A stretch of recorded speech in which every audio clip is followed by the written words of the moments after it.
भावी सब इंस्पेक्टरों का स्वागत है। आज की हमारी जो बातचीत है उसका पूरा फोकस है भारतीय न्याय संहिता यानी बीएनएस 2023 पर। इसने मतलब 160 साल से भी ज्यादा पुरानी भारतीय दंड संहिता आईपीसी की जगह ले ली है। हमारा मिशन सिर्फ ये जानना नहीं है कि कानून क्या है, बल्कि ये समझना है कि यूपीएसआई परीक्षा के लिहाज से इसमें क्या बदला है और कहां से सवाल बनेंगे। सही कहा।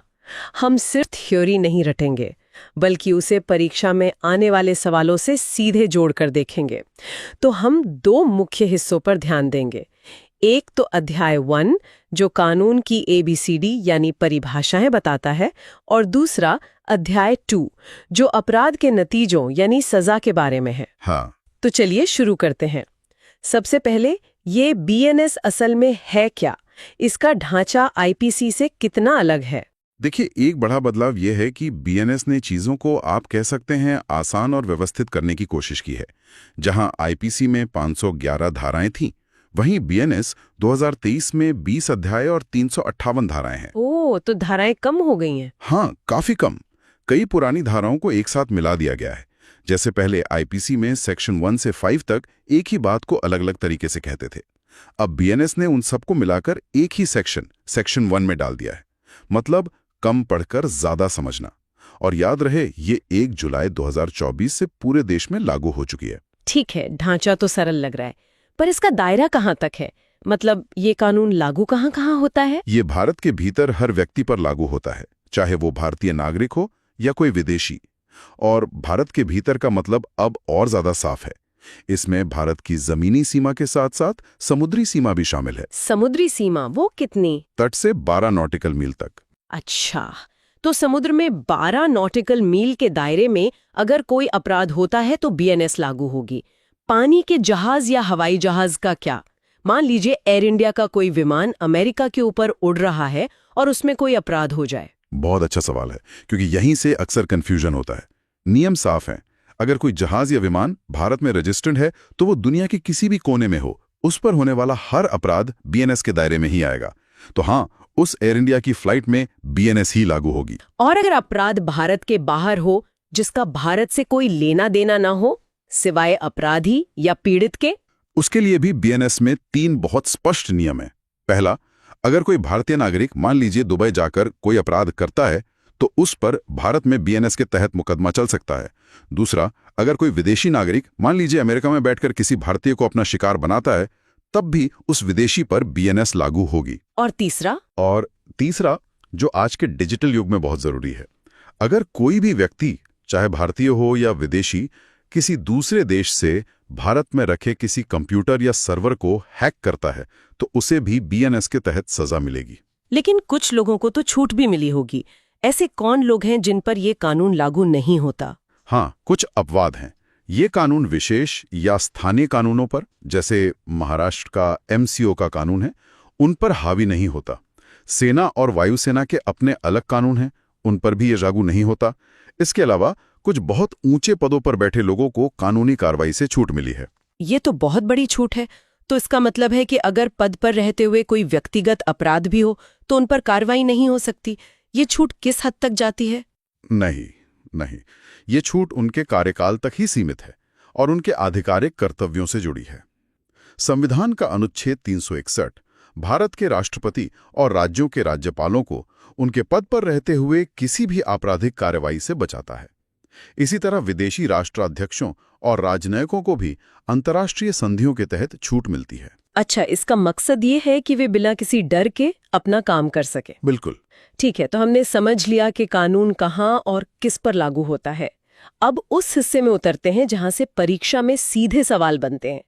कानून की अपनी भाषा यानी महत्वपूर्ण परिभाषाएं। बिल्कुल। धारा 2 में दी गई ये परिभाषाएं वो नींव हैं जिन पर पूरा कानून खड़ा है। हम एक एक करके सबसे जरूरी परिभाषाओं को समझेंगे। पहली है धारा 2(3) में बालक यानी चाइल्ड की परिभाषा। बीएनएस ने इसे बहुत साफ कर दिया है। कोई भी व्यक्ति जिसकी उम्र 18 साल से कम है वह बालक है। अगली परिभाषा है दस्तावेज यानी डॉक्यूमेंट, धारा 2(8) में। मुझे लगता है ज्यादातर लोग दस्तावेज का मतलब सिर्फ कागज समझते हैं। और यही गलती होती है। कानून की नजर में दस्तावेज का मतलब बहुत व्यापक है।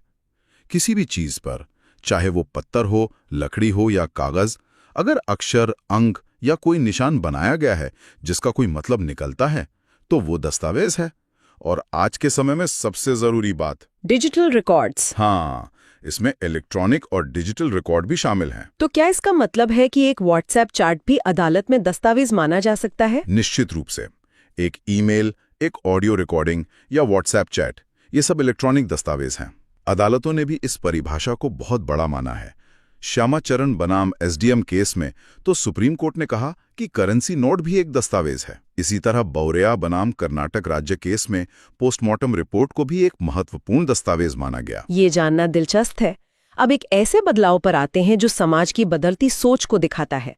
लिंग यानी जेंडर की परिभाषा धारा 2 क्लॉज 10 में। ये एक बहुत ही प्रगतिशील कदम है। पुराने कानून में वो ही शब्द का इस्तेमाल पुरुष और स्त्री दोनों के लिए होता था, लेकिन बीएनएस ने इसमें उभयलिंगी यानी ट्रांसजेंडर को भी स्पष्ट रूप से शामिल कर लिया है।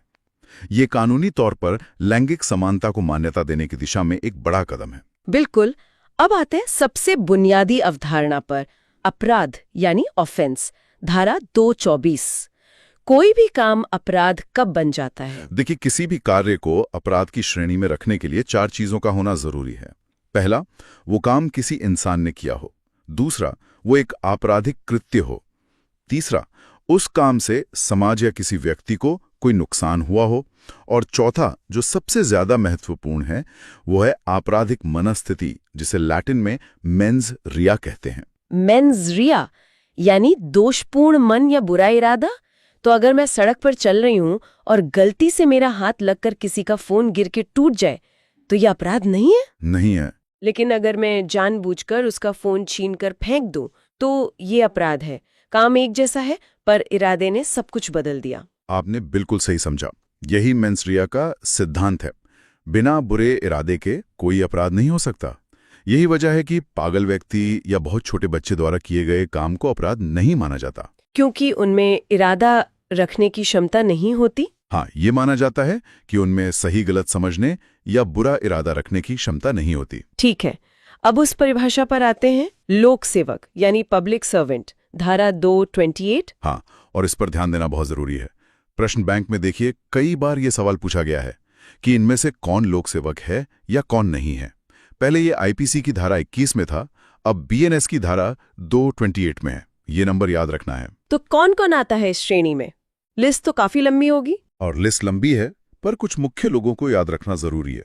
सेना, नौसेना और वायुसेना का हर कमीशन्ड ऑफिसर, हर जज, अदालत का हर कर्मचारी, पंचायत का सदस्य और चुनाव प्रक्रिया से जुड़ा हर व्यक्ति, जैसे वोटर लिस्ट बनाने वाला क्लर्क, ये सब लोक सेवक हैं। इनके अलावा मुख्यमंत्री, नगर निगम का कमिश्नर, सरकारी स्कूल का टीचर, ये सब भी। और परीक्षा में अक्सर वो पूछते हैं जो इस लिस्ट में नहीं है, ताकि कंफ्यूजन हो। तो कौन लोक सेवक नहीं माना जाता? यही सबसे बड़ा ट्रैप है। 3 नाम याद रखिए। पहला, विधानसभा का सदस्य यानी एमएलए। एमएलए लोक सेवक नहीं है? नहीं। और दूसरा, सेना में जेसीओ मतलब जूनियर कमीशन्ड ऑफिसर और एनसीओ नॉन कमीशन्ड ऑफिसर। इन्हें लोक सेवक की परिभाषा में शामिल नहीं किया गया है। तो हमने लोक सेवक को समझा जो लोगों से जुड़ा है। अब बात करते हैं चीजों की। कानून की नजर में वो क्या चीजें हैं जिन्हें चुराया जा सकता है? यहीं पर चल संपत्ति की परिभाषा काम आती है। हाँ, धारा 221 में चल संपत्ति या मूवेबल प्रॉपर्टी को परिभाषित किया गया है। इसकी परिभाषा बहुत सीधी है। हर वो संपत्ति जो जमीन या जमीन से स्थायी रूप से जुड़ी हुई नहीं है, जैसे आपकी गाड़ी, गहने, लैपटॉप या जेब में रखा कैश। पेड़ जब तक जमीन से जुड़ा है वो अचल संपत्ति है, लेकिन जैसे ही उसे काट दिया जाता है वो चल संपत्ति बन जाता है। बहुत साफ।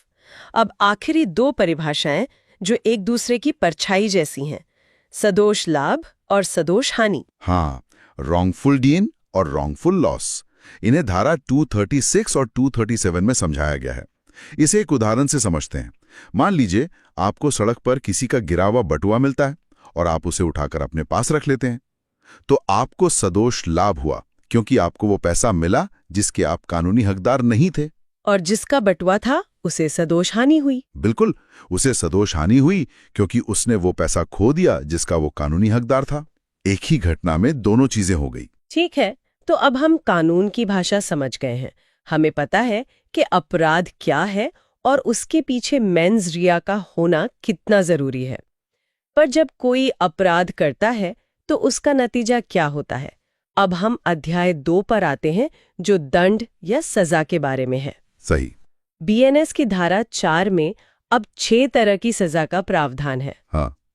पहले 5 तो वही हैं जो आईपीसी में थे: मृत्युदंड, आजीवन कारावास, कारावास जो 2 तरह का होता है, कठोर और सादा, संपत्ति की जब्ती और जुर्माना। और छठा कौन सा है?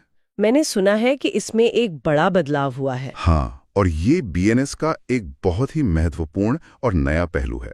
छठी सजा है सामुदायिक सेवा, कम्युनिटी सर्विस। ये एक बहुत बड़ा बदलाव महसूस होता है। क्या ये सिर्फ छोटे मोटे अपराधों के लिए है या इसके पीछे कोई बड़ी सोच है, जैसे हमारी जेलों पर बोझ कम करना? इसके पीछे दोनों ही कारण हैं। ये छोटे अपराधों के लिए है, जैसे मानहानि या नशे में हंगामा करना। सोच ये है कि हर छोटे अपराध के लिए किसी को जेल भेजना जरूरी नहीं है। इससे न केवल जेलों पर बोझ कम होगा, बल्कि अपराधी को समाज की सेवा करके अपनी गलती सुधारने का मौका भी मिलेगा। ये सजा से ज्यादा सुधार पर ध्यान केंद्रित करने की एक नई दिशा है। ये तो वाकई एक सकारात्मक बदलाव है। चलिए अब उस तकनीकी हिस्से पर आते हैं जहां से सीधे नंबर वाले सवाल बनते हैं। धारा 8 बताती है कि अगर कोई अपराधी जुर्माना नहीं भरता तो क्या होगा। यहां बहुत ध्यान देने की जरूरत है, क्योंकि यहां से सीधे कैलकुलेशन वाले सवाल आते हैं। इसमें 2 नियम हैं। पहला नियम है 1/4 का नियम। ये तब लागू होता है जब किसी को जेल और जुर्माना दोनों की सजा हुई हो। अगर वो जुर्माना नहीं भर पाता तो उसे अपनी मूल जेल की सजा का 1/4 हिस्सा और काटना होगा। उदाहरण के लिए, अगर किसी को 8 साल की जेल और 20,000 रुपए जुर्माने की सजा हुई और वो जुर्माना नहीं भर पाता, तो उसे 8 साल का 1/4 यानी 2 साल की अतिरिक्त सजा काटनी होगी। ये बहुत सीधा गणित है और परीक्षा के लिए अत्यंत महत्वपूर्ण है। और अगर सजा सिर्फ जुर्माने की हो, जेल की नहीं, तब क्या होगा? उसके लिए दूसरा नियम है, जो जुर्माने की रकम पर आधारित एक स्केल की तरह काम करता है। अगर जुर्माना 5,000 रुपए तक है तो न भरने पर अधिकतम 2 महीने की जेल। अगर जुर्माना 10,000 रुपए तक है तो सजा भी दोगुनी होकर अधिकतम 4 महीने की जेल। और अगर जुर्माना 10,000 से ज्यादा है तो अधिकतम 1 साल की जेल हो सकती है। इन आंकड़ों को सीधे याद रखना है। बिल्कुल। एक इंसान की सबसे कीमती चीज से उसकी आजादी। अक्सर 2 शब्द सुनने में आते हैं, व्याहरण यानी किडनैपिंग और अपहरण मतलब एब्डक्शन। सुनने में तो ये भाई भाई लगते हैं, पर इनमें जमीन आसमान का फर्क है ना? जमीन आसमान का। इसे एक आसान तरीके से समझते हैं। मान लीजिए एक 15 साल का लड़का है। ओके। वो अपने माँ बाप की मर्जी के बिना किसी के साथ चला जाता है। अब भले ही वो अपनी मर्जी से गया हो, कानून की नजर में ये व्याहरण है। अच्छा। यहाँ पर सारा खेल उम्र का और माँ बाप या जो भी लीगल गार्डियन है उनकी इजाजत का है। लड़कों के लिए 16 साल से कम और लड़कियों के लिए 18 साल से कम।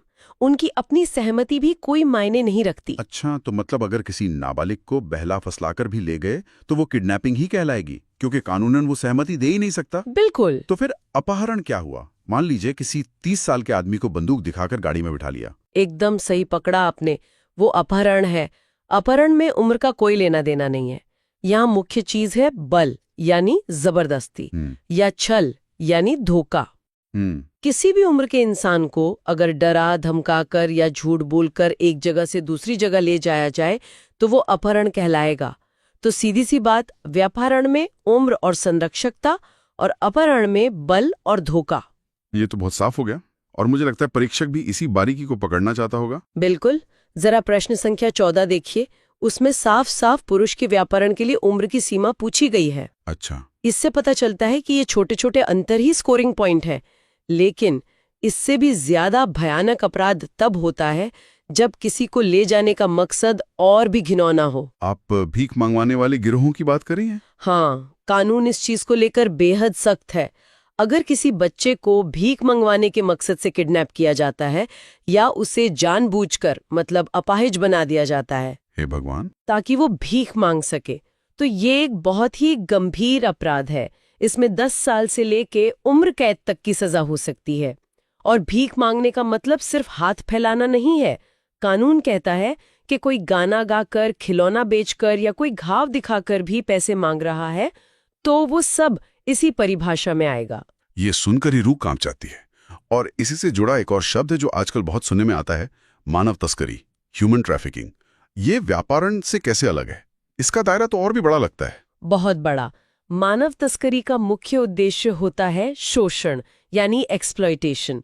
इसमें किसी को भर्ती करना, उसे कहीं ले जाना, छिपा के रखना, सब कुछ शामिल है। और शोषण शब्द के अंदर सिर्फ जिस्म फरोशी ही नहीं, बल्कि किसी से जबरदस्ती मजदूरी करवाना, उसे गुलाम बनाकर रखना, या यहाँ तक कि उसके शरीर से अंग निकालना भी आता है। एक मिनट, यहाँ एक सवाल है। कई बार कहानियों में दिखाते हैं कि किसी को अच्छी नौकरी का झांसा देकर ली जाया जाता है और वो व्यक्ति अपनी मर्जी से जाता है, तो क्या वो भी तस्करी मानी जाएगी? उसने तो सहमति दी थी। ये बहुत जरूरी सवाल है। कानून कहता है कि मानव तस्करी के मामले में पीड़ित की सहमति का कोई मतलब नहीं है। अच्छा। अगर किसी की मजबूरी का फायदा उठाकर या उसे धोखा देकर सहमति ली गई है, तो वो सहमति अवैध है। कानून ये मानता है कि कोई भी व्यक्ति अपने शोषण के लिए सच्ची सहमति दे ही नहीं सकता। सही बात है। और सजा बहुत कठोर है, खासकर अगर पीड़ित बच्चा हो या एक से ज्यादा लोगों की तस्करी हो। और अगर कोई पुलिस वाला या सरकारी अफसर इसमें शामिल पाया गया, तो सीधा आजीवन कारावास। ये तो हुई एक व्यक्ति के शोषण की बात, जो बेहद गंभीर है। लेकिन कुछ अपराध ऐसे हैं जो किसी एक व्यक्ति को नहीं, बल्कि सीधे देश की नींव पर हमला करते हैं। जैसे भारत सरकार के विरुद्ध युद्ध छेड़ना। ये सुनने में किसी फिल्म का डायलॉग लगता है। क्या असल में भी ऐसा होता है? बिल्कुल, और कानून इसे सबसे बड़े देशद्रोहों में से एक मानता है। इसमें सिर्फ युद्ध लड़ना ही नहीं, बल्कि उसकी कोशिश करना या किसी को इसके लिए उकसाना भी शामिल है। और सजा? कोई छोटी मोटी जेल नहीं, सीधा मृत्युदंड या आजीवन कारावास। पर युद्ध छेड़ने का आज के जमाने में क्या मतलब है? क्या किसी आतंकवादी संगठन को पैसा देना या सरकार की वेबसाइट्स पर एक बड़ा साइबर हमला करना भी इसमें आ सकता है? ये बहुत अच्छा सवाल है, क्योंकि कानून समय के साथ बदलता है। पारंपरिक परिभाषा में तो हथियार और सेना इकट्ठा करना आता है, बल्कि कानून की एक और धारा है जो कहती है कि युद्ध करने के इरादे से हथियार या गोला बारूद जमा करना भी अपने आप में गंभीर अपराध है, जिसके लिए उम्र कैद तक हो सकती है। जहां तक साइबर हमले या आतंकी फंडिंग की बात है, वो सीधे सीधे युद्ध छेड़ने में न भी आए तो उनके लिए दूसरे बहुत सख्त कानून हैं, जैसे यूएपीए। लेकिन इरादा अगर सरकार को अस्थिर करने का है, तो अदालतें इसकी व्याख्या को व्यापक बना सकती हैं। और इसी से जुड़ा एक और अनोखा कानून है, राष्ट्रपति या राज्यपाल पर हमला करना। ये सिर्फ मारपीट का केस तो नहीं है, कुछ और है इसमें? हाँ, यहाँ इरादा सब कुछ है। ये धारा तब लगती है जब हमला इसलिए किया जाए ताकि राष्ट्रपति या राज्यपाल को उनकी कोई कानूनी शक्ति इस्तेमाल करने से रोका जा सके। अच्छा। या कुछ करने के लिए मजबूर किया जा सके। मान लीजिए किसी बिल पर साइन करने से रोकने के लिए उन पर दबाव बनाया जाए, या हमला व्यक्ति पर नहीं बल्कि उस संवैधानिक कुर्सी और देश की व्यवस्था पर हमला माना जाता है। तो हमने व्यक्ति की आज़ादी से शुरू किया और देश की सुरक्षा तक पहुंचे। अब बात करते हैं उस चीज की जो इन दोनों के बीच में है, समाज का अमन चैन यानी पब्लिक पीस। अक्सर हम खबरों में भीड़ की हिंसा देखते हैं। कानून की नज़र में 5 दोस्त जो सड़क पर खड़े हैं, वो गैर कानूनी भीड़ कब बन जाते हैं? जब उन 5 या 5 से ज्यादा लोगों का मकसद, जिसे कानून सामान्य उद्देश्य कहता है, गैर कानूनी हो जाए। जैसे उनका मकसद हो सरकार को डराना, किसी कानून को लागू होने से रोकना, कोई अपराध करना या किसी की जमीन पर जबरदस्ती कब्जा करना। जैसे ही ये 2 चीजें मिलती हैं, 5 या ज्यादा लोग और एक गैर कानूनी मकसद, वो एक विधि विरुद्ध जमाव यानी अनलॉफुल असेंबली बन जाती है। और ये शांत खड़ी भीड़ बलवा यानी राइटिंग में कब बदल जाती है? क्या सिर्फ नारे लगाना बलवा है? नहीं, बलवा तब शुरू होता है जब वो भीड़ अपने गैर कानूनी मकसद को पूरा करने के लिए हिंसा या बल का इस्तेमाल शुरू कर दे। अच्छा। जैसे ही पहला पत्थर फेंका जाता है या पहली दुकान तोड़ी जाती है, वो पूरा का पूरा जमाव बलवा करने का दोषी हो जाता है। एक मिनट, ये बहुत दिलचस्प है। तो अगर मैं उस भीड़ में खड़ा हूं, नारे भी लगा रहा हूं, पर मैंने खुद पत्थर नहीं फेंका, क्या मैं भी बलवे का दोषी हूं? हाँ, बिल्कुल। कानून यही कहता है, अगर आप उस गैर कानूनी मकसद वाली भीड़ का हिस्सा है, तो हर सदस्य उस भीड़ द्वारा की गई हिंसा के लिए जिम्मेदार माना जाएगा। अरे वाह! यही इस कानून की सबसे बड़ी ताकत और चेतावनी है। और परीक्षा के लिहाज से ये बहुत जरूरी पॉइंट है। प्रश्न संख्या 33 सीधा इसी पर बना है। सवाल है कि विधि विरुद्ध जमाव द्वारा बल प्रयोग करने पर हर सदस्य किस अपराध का दोषी होता है? जवाब साफ है, बलवा। ठीक है, तो फिर दंगा क्या है? लोग बलवा और दंगा को एक ही समझ लेते हैं। मान लीजिए बस स्टॉप पर दो लोग आपस में बुरी तरह लड़ पड़ते हैं और भीड़ लग जाती है, क्या ये बलवा है? नहीं, ये दंगा यानी अफरे है। दंगा बहुत छोटा और विशिष्ट अपराध है। इसके लिए 3 चीजें चाहिए। क्या है वो 3 चीजें? 1, 2 या ज्यादा लोग। 2, लड़ाई किसी सार्वजनिक जगह पर होनी चाहिए। और 3, उस लड़ाई से आम लोगों की शांति भंग हो। बलवा एक समूह द्वारा किसी खास मकसद से की गई हिंसा है, जबकि दंगा 2-4 लोगों की आपसी लड़ाई है जो पब्लिक में हो रही हो। ये अंतर जानना वाकई बहुत जरूरी है। चलिए अब एक आखिरी टॉपिक पर आते हैं जहां लोग हमेशा उलझते हैं, चोरी, लूट और डकैती। इसे एक आसान से उदाहरण से समझाइए। इसे एक फिल्म की कहानी की तरह समझते हैं। सीन 1, एक आदमी चुपके से आपकी जेब से पर्स निकालकर भाग जाता है। ठीक है। ये है चोरी। बेईमानी से बिना आपकी इजाजत के आपकी चीज ले ली। सीन 2, वही आदमी पर्स निकालते हुए पकड़ा जाता है। भागने के लिए वो आपको धक्का देता है या चाकू दिखाकर डराता है। ओके। अब ये चोरी नहीं रही, ये लूट बन गई। जैसे ही चोरी में तत्काल हिंसा या उसका डर जुड़ जाता है, वो लूट बन जाती है। ठीक है, चोरी प्लस हिंसा बन गई लूट। तो फिर डकैती क्या है? जब बहुत बड़े स्केल पर लूटो। स्केल पर नहीं, लोगों की संख्या पर।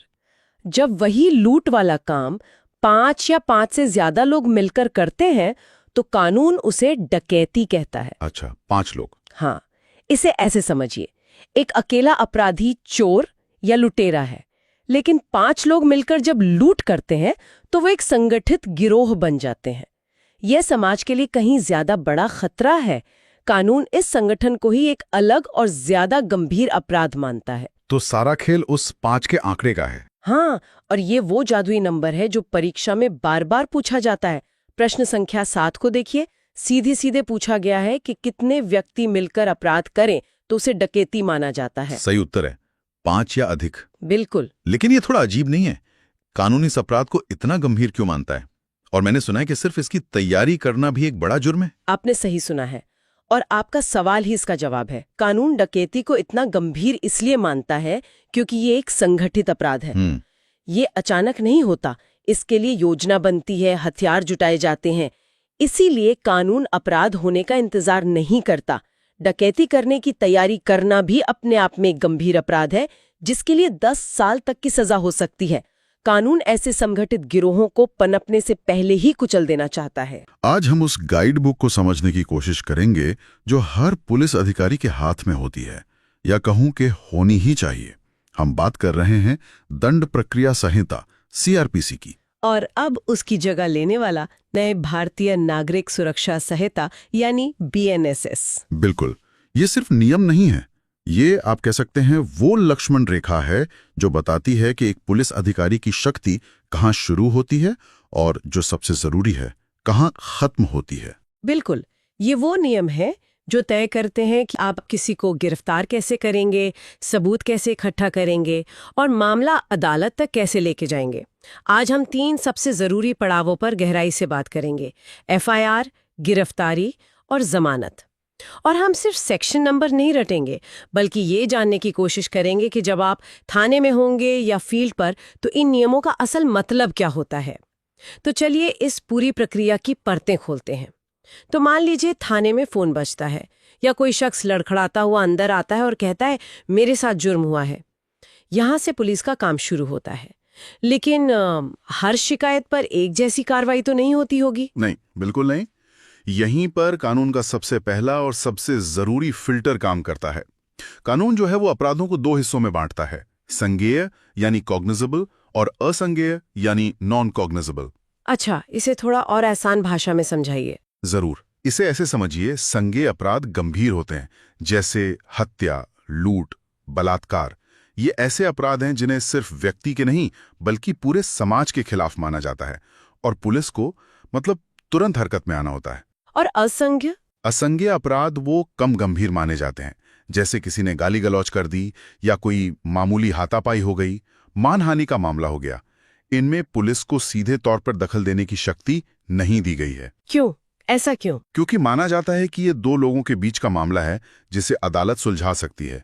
पुलिस का सारा ध्यान और सारे संसाधन गंभीर अपराधों पर होने चाहिए। तो यही वो फर्क है जो तय करता है कि एफआईआर दर्ज होगी या कुछ और। बिल्कुल, यही वो लकीर है। अगर शिकायत किसी संज्ञेय अपराध की है तो बीएनएसएस की धारा 173, जो पहले सीआरपीसी की धारा 154 थी। जी, तो उस धारा 173 के तहत पुलिस अधिकारी के लिए एफआईआर यानी प्रथम सूचना रिपोर्ट दर्ज करना अनिवार्य है। अनिवार्य? हाँ, इसमें कोई अगर मगर नहीं है, कोई बहाना नहीं चलेगा। लंच टाइम है या स्टाफ नहीं है जैसा कोई जवाब वो दिया ही नहीं जा सकता। ये आपकी पहली और सबसे बड़ी ड्यूटी है। एफआईआर का मतलब है जांच का मीटर डाउन, एक्शन शुरू। सही कहा आपने। जैसे ही एफआईआर दर्ज होती है, पुलिस को बीएनएसएस की धारा 175 के तहत जांच शुरू करने की शक्ति मिल जाती है। इसके लिए मजिस्ट्रेट के किसी आदेश का इंतजार करने की जरूरत नहीं है। अच्छा, और अगर मामला असंज्ञेय है तब सिर्फ एक एनसीआर यानी नॉन कॉग्निजेबल रिपोर्ट दर्ज होती है और उसकी एक कॉपी शिकायतकर्ता को दे दी जाती है। ऐसे मामले में पुलिस न तो बिना वारंट के किसी को गिरफ्तार कर सकती है और न ही मजिस्ट्रेट की इजाजत के बिना जांच शुरू कर सकती है। मतलब एक में आपके पास पूरी ताकत है और दूसरे में आपके हाथ लगभग बंधे हुए हैं जब तक कि मजिस्ट्रेट हरी झंडी न दे। ये फर्क समझना हर नए अफसर के लिए बहुत जरूरी है। बेहद जरूरी, क्योंकि यहीं से सही और गलत कार्रवाई का फैसला होता है। ठीक है, तो एक गंभीर अपराध की सूचना मिली, एफआईआर दर्ज हो गई और जांच की हरी झंडी भी मिल गई। अब बात आती है उस व्यक्ति को पकड़ने की जिस पर आरोप है, गिरफ्तारी। ये शायद पुलिसिंग का सबसे ताकतवर और कह सकते हैं विवादास्पद पहलू है। इसे लेकर बीएनएसएस में क्या खास नियम है? गिरफ्तारी को लेकर जो सबसे मजबूत नियम है वो एक तरह से संविधान से आता है और उसे बीएनएसएस की धारा 58 में दोहराया गया है। ये नियम कहता है कि किसी भी गिरफ्तार किए गए व्यक्ति को 24 घंटे के अंदर, सिर्फ 24 घंटे? जी, 24 घंटे के अंदर सबसे नजदीकी मजिस्ट्रेट के सामने पेश करना ही होगा। ये कोई विकल्प नहीं है, ये एक अटल नियम है। इस पर इतना जोर क्यों है? 24 घंटे ही क्यों? क्योंकि ये नियम व्यक्ति की आजादी और पुलिस की शक्ति के बीच एक संतुलन बनाता है। ये सुनिश्चित करता है कि पुलिस किसी को गैरकानूनी तरीके से हिरासत में ना रख सके, उस पर कोई दबाव ना बना सके या आप समझ रहे हैं उसके साथ कोई ज्यादती ना कर सके। इस 24 घंटे में गिरफ्तारी की जगह से कोर्ट तक ले जाने का जो जरूरी समय है वो शामिल नहीं है, लेकिन उसके अलावा 1 मिनट की भी देरी बर्दाश्त नहीं की जाती। मुझे याद है 2017 की परीक्षा में ये सवाल सीधे सीधे पूछा गया था। अच्छा। हाँ, गिरफ्तार व्यक्ति को मजिस्ट्रेट के सामने कितने घंटों के भीतर पेश किया जाना चाहिए? जवाब है 24 घंटे। ये सिर्फ एक नंबर नहीं है, ये मानवाधिकारों की रक्षा की पहली दीवार है। और इसी से जुड़ा एक और नियम है, बीएनएसएस की धारा 50। ये धारा पुलिस को ये अधिकार देती है कि गिरफ्तारी के समय अगर उस व्यक्ति के पास से कोई हथियार मिलता है तो उसे तुरंत जब्त कर लिया जाए। अच्छा, ये तो सेफ्टी के लिए जरूरी है। जी, ये गिरफ्तार करने वाले अधिकारी, आरोपी और आसपास के लोगों सबकी सुरक्षा के लिए है। गिरफ्तारी से जुड़ा एक और मुद्दा हमेशा चर्चा में रहता है, हथकड़ी का इस्तेमाल। सुप्रीम कोर्ट ने तो इस पर काफी सख्त रोक लगाई हुई थी। क्या बीएनएसएस में इसे लेकर कुछ बदला है? हाँ, और ये एक बहुत बड़ा और कह सकते हैं कि बहस का मुद्दा भी है। देखिए, सुप्रीम कोर्ट ने हमेशा कहा है कि हथकड़ी लगाना अमानवीय है और किसी व्यक्ति की गरिमा के खिलाफ है, जब तक ये साबित ना हो जाए कि वो व्यक्ति बहुत खतरनाक है या उसके भागने का पूरा अंदेशा है। लेकिन बीएनएसएस अब कुछ खास तरह के गंभीर अपराधों में, जैसे संगठित अपराध, आतंकवादी गतिविधियां या जो बार बार अपराध करने वाले आदतन अपराधी होते हैं, अच्छा, हैबिचुअल ऑफेंडर्स, जी, उनके मामले में हथकड़ी के इस्तेमाल की इजाजत देता है। तो ये एक तरह का विरोधाभास हो गया। एक तरफ सुप्रीम कोर्ट के पुराने फैसले हैं और दूसरी तरफ ये नया कानून। एक अफसर को फील्ड पर क्या करना चाहिए? उसे बहुत सावधान रहना होगा। कानून अब इजाजत देता है, पर इसका मतलब ये नहीं है कि हर मामले में इसका इस्तेमाल किया जाए। अधिकारी को अपनी केस डायरी में यह साफ साफ लिखना होगा कि उसने हथकड़ी का इस्तेमाल क्यों किया और उसके पास ऐसा करने के क्या ठोस कारण थे। मतलब जवाबदेही बढ़ गई है। बिल्कुल, ये एक ऐसी शक्ति है जिसका इस्तेमाल बहुत सोच समझकर और जवाबदेही के साथ करना होगा। तो गिरफ्तारी हो गई, 24 घंटे में पेशी भी हो गई। अब कहानी का अगला मोड़ आता है जमानत यानी बेल। यहाँ भी अपराधों को दो हिस्सों में बांटा गया है, जमानती और गैर जमानती। ये क्या होता है? बीएनएसएस की धारा 21C इसे साफ करती है। जमानती अपराध वो हैं जो कम गंभीर प्रकृति के हैं और कानून में जिन्हें जमानती बताया गया है। ऐसे मामलों में जमानत पाना आरोपी का उसका अधिकार है। अधिकार है? जी, अधिकार। पुलिस थाने से ही जमानत दे सकती है। ये पुलिस या कोर्ट का कोई एहसान नहीं है। और गैर जमानती? वो तो नाम से ही साफ है। हाँ, गैर जमानती अपराध गंभीर होते हैं। इनमें जमानत देना या न देना ये पूरी तरह से अदालत के विवेक पर निर्भर करता है। अदालत देखती है कि अपराध कितना गंभीर है, आरोपी के भाग जाने का कितना खतरा है, क्या वो बाहर आकर सबूतों से छेड़छाड़ कर सकता है। इन सब बातों पर विचार करने के बाद ही कोर्ट जमानत पर फैसला करती है। मुकदमे सालों साल चलते रहते हैं। क्या बीएनएसएस इस समस्या के लिए कोई समाधान लेकर आया है? हाँ, और ये बीएनएस का एक सबसे मैं कहूंगा प्रगतिशील और जरूरी बदलाव है। ये है धारा 479। धारा 479? जी, ये धारा कहती है कि अगर कोई व्यक्ति पहली बार अपराधी है, मतलब उससे पहले किसी मामले में सजा नहीं हुई है और उसने अपने ऊपर लगे अपराध की अधिकतम सजा का 1/3 1/3 हिस्सा पहले ही जेल में काट लिया है। 1/3? पहले तो ये सीआरपीसी में आधा था, है ना? बिल्कुल, पहले ये सीमा सजा का आधा हिस्सा थी, जिसे अब घटाकर 1/3 कर दिया गया है। ये तो बहुत बड़ा कदम है। बहुत बड़ा। सोचिए, अगर किसी अपराध में अधिकतम सजा 3 साल है और आरोपी 1 साल से जेल में बंद है और मुकदमा अभी चल ही रहा है, तो उसे बॉन्ड पर रिहा कर दिया जाएगा। अच्छा, और इसमें जेलर की भी ये ड्यूटी लगा दी गई है कि वो कोर्ट को ऐसे कैदियों के बारे में बताए। लेकिन इसमें भी कोई शर्त तो होगी? ऐसा तो नहीं कि कोई गंभीर अपराधी भी इसका फायदा उठा ले? हाँ, एक बहुत जरूरी शर्त है। ये सुविधा उन लोगों को नहीं मिलेगी जिन पर एक ही समय में एक से ज्यादा मामलों में मुकदमा चल रहा है। इसका मकसद साफ है, जेलों की भीड़ कम करना और उन लोगों को राहत देना जो सालों तक बिना सजा के जेल में पड़े रहते हैं। ये bail is the rule, jail is an exception के सिद्धांत को मजबूत करता है। अब तक की बातचीत से ये तो साफ है कि बीएनएसएस सिर्फ पुराने कानून का नया कवर नहीं है, ये पुलिसिंग के तौर तरीकों में भी कुछ बुनियादी बदलाव लाने की कोशिश कर रहा है। तकनीक और पारदर्शिता पर काफी जोर है। बहुत ज्यादा। शायद सबसे बड़ा बदलाव है फोरेंसिक जांच को लेकर।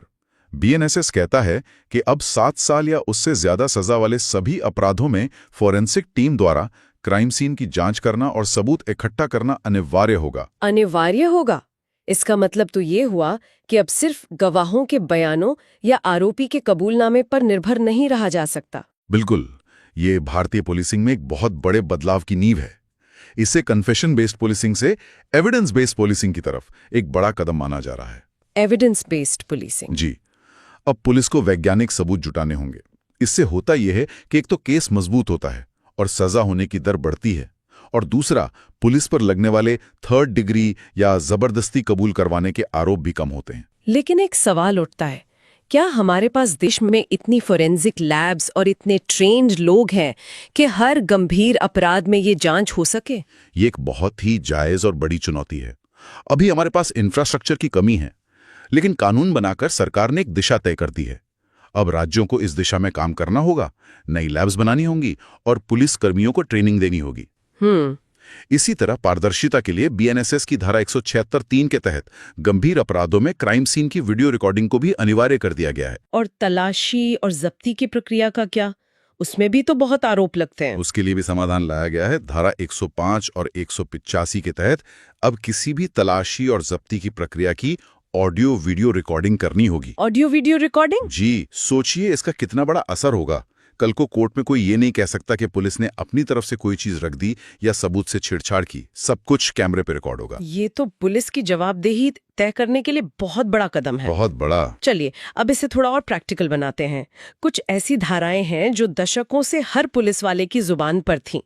देखते हैं कि बीएनएसएस में उनका नया पता क्या है और वो क्यों जरूरी है। जरूर। एक सवाल लेते हैं जो 2021 की परीक्षा में आया था। पीड़ित मुआवजा योजना, विक्टिम कॉम्पनसेशन स्कीम, सीआरपीसी की किस धारा में थी? ये थी धारा 357A। जी, इसका मकसद था कि अपराध के शिकार लोगों को सरकार की तरफ से आर्थिक मदद मिले। अब बीएनएसएस में ये प्रावधान धारा 396 में दिया गया है। धारा बदल गई है पर मकसद वही है। बिल्कुल, पीड़ित को न्याय प्रक्रिया में अकेला ना महसूस होने देना। तो आज हम कुछ ऐसे अदालती फैसलों की गहराई में उतर रहे हैं सिर्फ कोर्टरूम ड्रामा नहीं है, बिल्कुल। बल्कि ये वो कहानियां हैं जहां सरकार, नागरिक और हाँ, संविधान के बीच बड़ी और जरूरी टक्करें हुई। हमारा आज का मिशन ये समझना है कि सुप्रीम कोर्ट और हाई कोर्ट के कुछ ऐतिहासिक फैसलों ने उन कानूनों को कैसे तराशा है जो हमारी रोजमर्रा की जिंदगी पर असर डालते हैं। बिल्कुल सही कहा आपने। ये फैसले दिखाते हैं कि कानून सिर्फ किताबों में लिखे गए बेजान शब्द नहीं है, हाँ। बल्कि ये एक जिंदा दस्तावेज है जिसे समाज की जरूरतों के हिसाब से ढाला जाता है। अच्छा।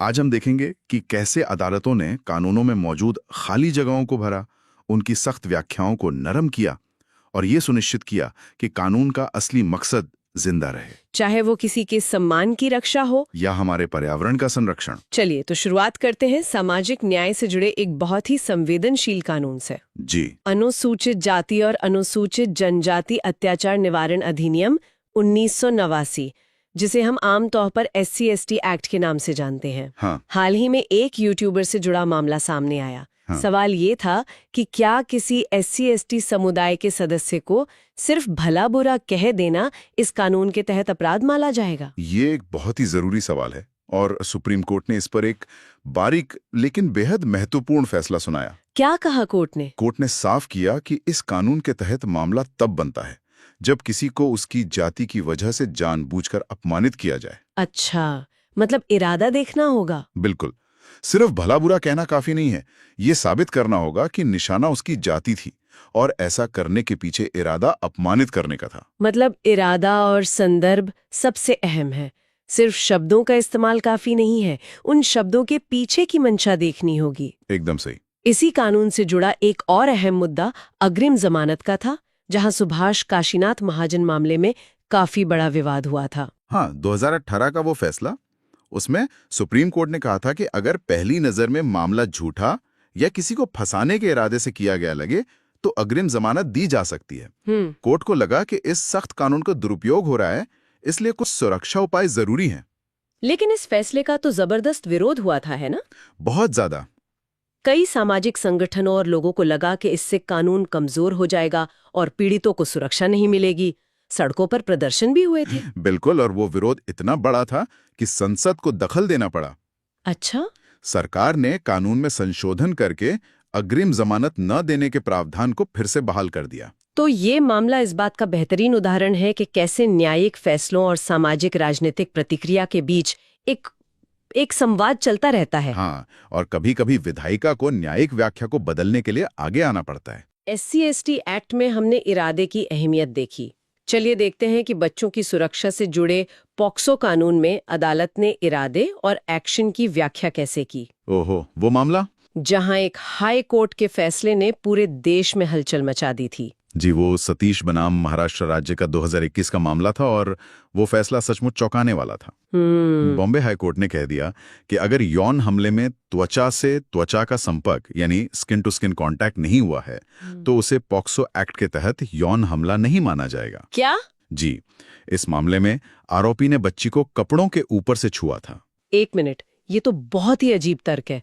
मतलब कोई पेरेंट सिर्फ दस्ताने पहनकर या कपड़ों के ऊपर से छूकर कानून से बच निकले? यही। ये तो कानून की मंशा का ही मजाक बनाने जैसा है। आपने बिल्कुल सही पकड़ा। पूरे देश में इसी बात पर बहस छिड़ गई। मामला जब सुप्रीम कोर्ट पहुंचा तो अटॉर्नी जनरल की अपील पर कोर्ट ने इस फैसले को पूरी तरह से पलट दिया। अच्छा हुआ। सुप्रीम कोर्ट ने बहुत सख्ती से कहा कि कानून का मकसद बच्चे को यौन इरादे से किए गए किसी भी स्पर्श से बचाना है। हाँ। स्पर्श कपड़ों के ऊपर से हो या सीधे त्वचा पर, अगर इरादा यौन शोषण का है तो वो अपराध है। इस फैसले ने कानून की भावना को उसके शब्दों की संकीर्ण व्याख्या से ऊपर रखा। तो हमने देखा कि कैसे अदालतें सामाजिक बुराइयों के खिलाफ कानूनों को और मजबूत बना रही हैं। इसी कड़ी में एक और सामाजिक बुराई है दहेज। जी। क्या कम दहेज लाने पर एक महिला को उसके मायके में रहने के लिए मजबूर करना क्रूरता माना जा सकता है? मध्य प्रदेश हाई कोर्ट ने हाल ही में एक फैसले में इसे न सिर्फ मानसिक क्रूरता माना, अच्छा, बल्कि इसे एक सतत अपराध यानी कंटिन्यूइंग ऑफेंस का दर्जा दिया। ये बहुत महत्वपूर्ण है। इसका क्या मतलब हुआ, सतत अपराध? इसका मतलब है कि हर वो दिन जब महिला को अपने पति के घर आने से रोका जाता है, वो अपराध का एक नया दिन होता है। ओह। इससे महिला को कानूनी कार्रवाई करने के लिए समय की कोई पाबंदी नहीं रहती। ये फैसला क्रूरता की परिभाषा को सिर्फ शारीरिक चोट से कहीं आगे ले जाता है। और मानसिक पीड़ा को भी उतनी ही गंभीरता से लेता है। बिल्कुल। सामाजिक बुराइयों के अलावा एक और चीज है जो हमारे सिस्टम को खोखला करती है, भ्रष्टाचार। चलिए देखते हैं कि इस मोर्चे पर अदालतें कैसे प्रक्रिया और न्याय के बीच संतुलन बनाती हैं। एक मामला था शिवेंद्र नाथ वर्मा बनाम भारत संघ। हाँ, ये बड़ा दिलचस्प केस था। इसमें हुआ ये कि ट्रायल कोर्ट ने भ्रष्टाचार के एक मामले का संज्ञान ले लिया, लेकिन ऐसा करने से पहले जो सक्षम अधिकारी से मंजूरी लेनी होती है वो नहीं ली गई थी। अच्छा, मंजूरी बाद में आई। एक मिनट, मतलब ट्रायल कोर्ट ने मंजूरी आने से पहले ही केस शुरू कर दिया? ये तो सुनने में बहुत बड़ी प्रक्रियात्मक गलती लगती है। लगती है, बिल्कुल। तो क्या सुप्रीम कोर्ट ने पूरी कार्यवाही रद्द कर दी? यही तो इस केस का सबसे दिलचस्प पहलू है। सुप्रीम कोर्ट ने माना कि एक प्रक्रियात्मक गलती थी, इसमें कोई शक नहीं। लेकिन उन्होंने सवाल पूछा, क्या इस गलती की वजह से न्याय का गला घोटा गया? क्या आरोपी के साथ कोई अन्याय हुआ? जवाब था नहीं। अच्छा। चूंकि मंजूरी बाद में आ ही गई थी, कोर्ट ने कहा कि सिर्फ इस एक तकनीकी गलती के आधार पर पूरी कार्रवाई को रद्द करना न्याय के हित में नहीं होगा। ये दिखाता है कि अदालतें अब प्रक्रिया के साथ साथ परिणाम पर भी ध्यान देती हैं कि असल में न्याय हुआ या नहीं। बिल्कुल। जनता के सरोकार से ही जुड़ा है पारदर्शिता का मुद्दा। हमारे पास सूचना का अधिकार यानी आरटीआई एक्ट है जी, लेकिन यहाँ अक्सर निजता के अधिकार और सूचना के अधिकार के बीच टकराव देखने को मिलता है। हाँ, ये हमेशा होता है। सौरव दास बनाम भारत संघ मामले में कोलेजियम की बैठकों को लेकर यही सवाल उठा। हाँ, ये एक क्लासिक टकराव था। याचिका में मांग की गई थी कि जजों की नियुक्ति करने वाले कोलेजियम की बैठकों की पूरी कार्यवाही सार्वजनिक की जाए। लेकिन सुप्रीम कोर्ट ने यहाँ एक संतुलन बनाने की कोशिश की।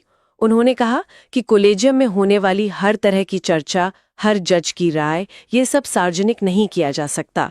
लेकिन क्या इससे पारदर्शिता पर आंच नहीं आती? अगर जजों की नियुक्ति की पूरी प्रक्रिया ही गुप्त रहेगी तो फिर जवाबदेही कैसे तय होगी? ये तो निजता के नाम पर पारदर्शिता को कम करने जैसा नहीं है? ये एक बहुत जायज सवाल है और कोर्ट ने भी इस पर विचार किया। उनका तर्क ये था कि अगर हर चर्चा को सार्वजनिक कर दिया गया तो जज खुलकर अपनी राय नहीं रख पाएंगे। अच्छा। उन पर बाहरी दबाव का खतरा बढ़ जाएगा, जो न्यायपालिका की स्वतंत्रता के लिए ठीक नहीं है। इसलिए कोर्ट ने बीच का रास्ता निकाला।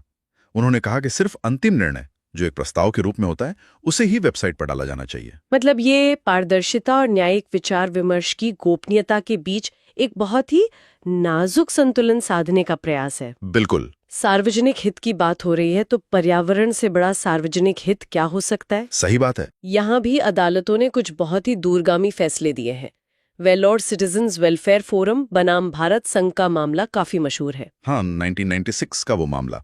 वो तमिलनाडु की पल्लार नदी को चमड़ा टैनरियों के प्रदूषण से बचाने के बारे में था। हाँ। और उस एक फैसले ने भारत में पर्यावरण कानून की दिशा ही बदल दी। कैसे? कोर्ट ने 2 विश्व प्रसिद्ध सिद्धांतों को भारतीय कानून का हिस्सा बना दिया। पहला, एहतियाती सिद्धांत, प्रिकॉशनरी प्रिंसिपल। जी, जिसका सीधा मतलब है कि अगर किसी काम से पर्यावरण को गंभीर खतरा हो सकता है तो वैज्ञानिक सबूत के इंतजार में हाथ पर हाथ धरकर नहीं बैठ सकते। मतलब खतरे की आशंका ही कार्रवाई करने के लिए काफी है। एकदम। और दूसरा सिद्धांत था प्रदूषणकर्ता भुगतान सिद्धांत, पॉल्यूटर पेज प्रिंसिपल। बिल्कुल। और इसका मतलब सिर्फ ये नहीं है कि प्रदूषण फैलाने वाला सफाई का खर्च देगा। इसका मतलब कहीं ज्यादा गहरा है। अच्छा। इसका मतलब है कि प्रदूषण से पर्यावरण और लोगों को जो नुकसान हुआ है उसकी भरपाई भी कंपनी को करनी होगी। वेल्लोर मामले में कोर्ट ने तो एक मुआवजा कोष बनाने का भी आदेश दिया था, ताकि सिद्धांत सिर्फ कागजी ना रहे बल्कि आर्थिक रूप से असरदार बने। सही। और जब बात पर्यावरण की हो तो वन्य जीवों को कैसे भूल सकते हैं? टीएन गोदावरमन थिरुमुलपाद बनाम भारत संघ का एक मामला एशियाई जंगली भैंसों से जुड़ा था। जी, ये मामला छत्तीसगढ़ में विलुप्त होने की कगार पर पहुंची जंगली भैंसों की नस्ल को बचाने के लिए था। यहाँ देखने वाली बात यह है कि सुप्रीम कोर्ट ने सिर्फ एक आदेश देकर अपना काम खत्म नहीं किया। तो कोर्ट ने क्या किया? कोर्ट ने एक तरह से एक प्रोजेक्ट मैनेजर की भूमिका निभाई। उन्होंने छत्तीसगढ़ सरकार को केंद्र की एकीकृत वन्यजीव आवास विकास योजना को लागू करने के लिए एक एक करके विस्तृत निर्देश दिए। जैसे जंगली और घरेलू भैंसों के बीच प्रजनन को कैसे रोका जाए ताकि नस्ल की शुद्धता बनी रहे, उनके लिए चारागाह कैसे विकसित किए जाएं वगैरह वगैरह। यहाँ पर अदालत सिर्फ फैसला नहीं सुना रही बल्कि सरकार को बाकायदा निर्देश दे रही है कि काम कैसे करना है। जी। सोचिए, एक ऐसा समय था जब अदालत का दरवाजा सिर्फ वही खटखटा सकता था जिसके साथ कुछ गलत हुआ हो। बिल्कुल, अगर आपके साथ अन्याय हुआ है तो आप जाएंगे। लेकिन उन लोगों का क्या जो इतने गरीब थे या इतने डरे हुए थे कि अदालत तक पहुंच ही नहीं सकते थे? या फिर उस पूरे गांव का क्या जो किसी फैक्ट्री के प्रदूषण से धीरे धीरे बीमार पड़ रहा था? उनके लिए कौन लड़ता? और देखिए, इसी एक सवाल ने भारत के कानूनी इतिहास में एक क्रांति को जन्म दिया। एक ऐसा आइडिया जिसने न्याय की परिभाषा ही बदल दी, जिसका नाम है जनहित याचिका, यानी पब्लिक इंटरेस्ट लिटिगेशन, PIL। बिल्कुल, एक ऐसा हथियार जिसने कानून के भारी भरकम दरवाजे हर किसी के लिए खोल दिए। ये आपको और मुझे, हम में से किसी को भी उन लोगों की आवाज बनने की ताकत देता है जिनकी अपनी कोई आवाज नहीं है। देखते हैं कि PIL आखिर है क्या और ये काम कैसे करती है। तो चलिए शुरू से शुरू करते हैं। एक आम अदालती केस और एक जनहित याचिका में सबसे बड़ा फर्क क्या है? देखिए, फर्क हित का है, मतलब किसके फायदे की बात हो रही है। अच्छा। एक सामान्य याचिका वो निजी हित के लिए होती है। मान लीजिए आपका अपने पड़ोसी से जमीन का कोई झगड़ा है, तो ये आपका निजी मामला है। हाँ, मैं अपने अधिकार के लिए अदालत जाऊंगी। बिल्कुल।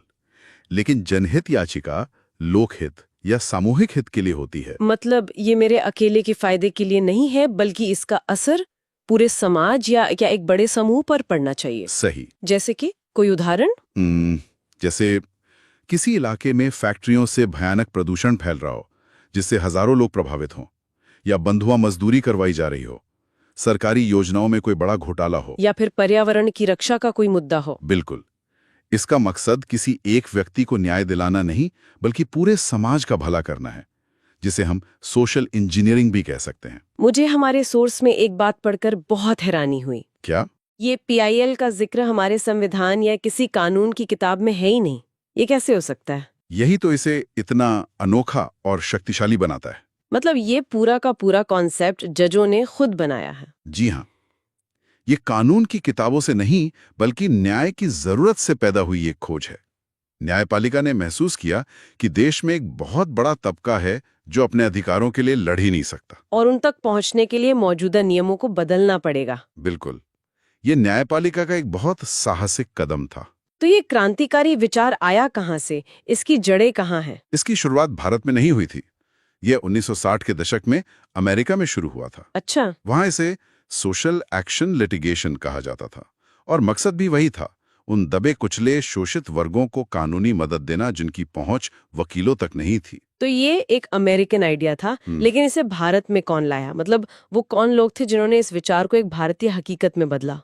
यहाँ पर दो नाम इतिहास में दर्ज हो गए हैं। स्टूडेंट अलर्ट, ये नाम परीक्षा के लिए बेहद जरूरी हैं। जी हाँ, पहले थे जस्टिस PN भगवती, जो बाद में भारत के मुख्य न्यायाधीश भी बने। उन्हें भारत में जनहित याचिका का जनक यानी father of PIL in India कहा जाता है। और दूसरे थे जस्टिस VR कृष्ण अय्यर।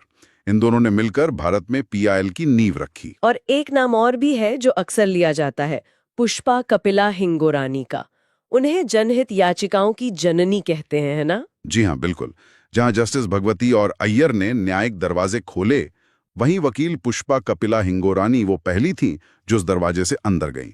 उन्होंने 100 से भी ज्यादा PILs दाखिल की, और भारत की पहली और सबसे प्रभावशाली PIL भी उन्हीं की देन है। आप 1979 के हुसैन आरा खातून बनाम बिहार राज्य केस की बात कर रहे हैं? बिल्कुल। इस केस के पीछे की कहानी क्या थी? ये एक दहला देने वाला मामला था। पुष्पा कपिला हिंगोरानी ने एक अखबार में बिहार की जेलों पर एक लेख पढ़ा। उस लेख में बताया गया था कि हजारों कैदी, जिन्हें विचाराधीन कैदी कहते हैं, वो सालों से जेलों में बंद थे, बिना सुनवाई के। कई तो ऐसे थे कि जिस छोटे मोटे अपराध के लिए उन्हें पकड़ा गया था, उसकी अधिकतम सजा से भी ज्यादा समय वो जेल में काट चुके थे। 1 मिनट, मतलब किसी पर छोटी मोटी चोरी का इल्जाम है जिसकी सजा शायद 6 महीने होती, हाँ। और वो इंसान 5 साल से जेल में बस इसलिए बंद है क्योंकि उसका केस अदालत तक आया ही नहीं। बिल्कुल यही हो रहा था। और इस एक याचिका की सुनवाई के बाद जो हुआ वो अविश्वसनीय था। सुप्रीम कोर्ट के आदेश पर 40,000 से ज्यादा कैदियों को रिहा किया गया। 40,000? ये आंकड़ा तो होश उड़ाने वाला है। जी। मतलब हजारों लोग बस इसलिए जेल में थे क्योंकि किसी ने उनकी सुध ही नहीं ली। यही तो पीआईएल की ताकत है। उसने उस खामी पर सीधी चोट की और इसी केस ने एक और ऐतिहासिक चीज स्थापित की। वो क्या? निःशुल्क कानूनी सहायता का अधिकार। कोर्ट ने कहा कि अगर कोई व्यक्ति वकील नहीं रख सकता तो उसे सरकारी खर्चे पर वकील मुहैया कराना राज्य की जिम्मेदारी है। ये अब एक मौलिक अधिकार है। ये तो सच में एक शक्तिशाली टूल है, पर इसे इस्तेमाल कौन कर सकता है? क्या इसके लिए वकील होना जरूरी है? नहीं, यही तो इसका सबसे बड़ा बदलाव था। पहले कानून में एक सिद्धांत था, लोकस स्टैंडी, जिसका मतलब है सुनवाई का अधिकार। सही। इसके तहत सिर्फ वही व्यक्ति अदालत जा सकता था जो सीधे तौर पर प्रभावित हो। मतलब जिसका घर टूटा है वही केस कर सकता है, जिसका पैसा डूबा है वही केस कर सकता है। बिल्कुल। लेकिन पीआईएल के लिए सुप्रीम कोर्ट ने इस सदियों पुराने नियम को नरम कर दिया। उन्होंने कहा कि अगर कोई व्यक्ति गरीबी, अशिक्षा या किसी और मजबूरी की वजह से अदालत नहीं आ सकता तो उसकी जगह कोई और भी आ सकता है। तो अब कौन जा सकता है? अब कोई भी नागरिक, कोई भी गैर सरकारी संगठन यानी एनजीओ या कोई भी सामाजिक संस्था उन लोगों की तरफ से याचिका दायर कर सकती है। आप और हम भी? आप और हम भी किसी भी सामूहिक हित के मुद्दे पर।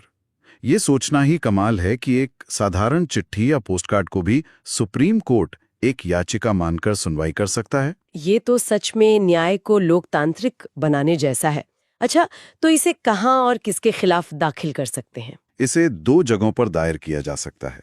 अनुच्छेद 226 के तहत किसी भी राज्य के हाई कोर्ट में, या फिर अनुच्छेद 32 के तहत सीधे देश की सबसे बड़ी अदालत सुप्रीम कोर्ट में। मतलब अगर कोई बड़ा मुद्दा है तो हम सीधे सुप्रीम कोर्ट का दरवाजा खटखटा सकते हैं। निचली अदालतों के चक्कर ही नहीं काटने पड़ेंगे। यही तो इसकी सबसे क्रांतिकारी बात है। अनुच्छेद 32, जिसे डॉक्टर अंबेडकर ने संविधान की आत्मा कहा था, आपको ये असाधारण अधिकार देता है। यहाँ एक और जरूरी सवाल आता है, PYQ अलर्ट। क्या किसी प्राइवेट कंपनी के खिलाफ पीआईएल दाखिल की जा सकती है? ये एक बहुत अच्छा सवाल है और इसका जवाब है सीधे तौर पर नहीं। अच्छा। पीआईएल सिर्फ राज्य के खिलाफ हो सकती है। अब राज्य का मतलब सिर्फ केंद्र या राज्य सरकार नहीं, बल्कि नगरपालिका, सरकारी विभाग, कोई भी सरकारी संस्था। लेकिन मान लीजिए कोई प्राइवेट फैक्ट्री प्रदूषण फैला रही है, तो मैं क्या करूं? यहाँ एक पेच है।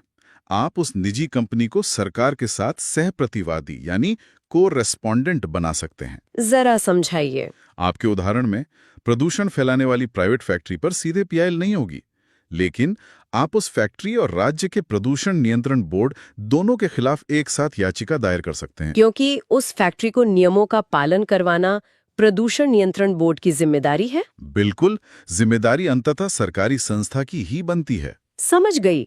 ये बहुत जरूरी जानकारी है। चलिए अब इसके असली असर की बात करते हैं। जमीन पर क्या बदला? हमारे सोर्स में कई ऐसे केस हैं जो दिखाते हैं कि पीआईएल ने भारत के समाज को कैसे बदला है। इसका प्रभाव बहुत गहरा है। पर्यावरण से शुरू करते हैं। एक नाम है MC मेहता, भारत के ग्रीन लॉयर। जी, उन्होंने अनगिनत पीआईएल्स दाखिल की।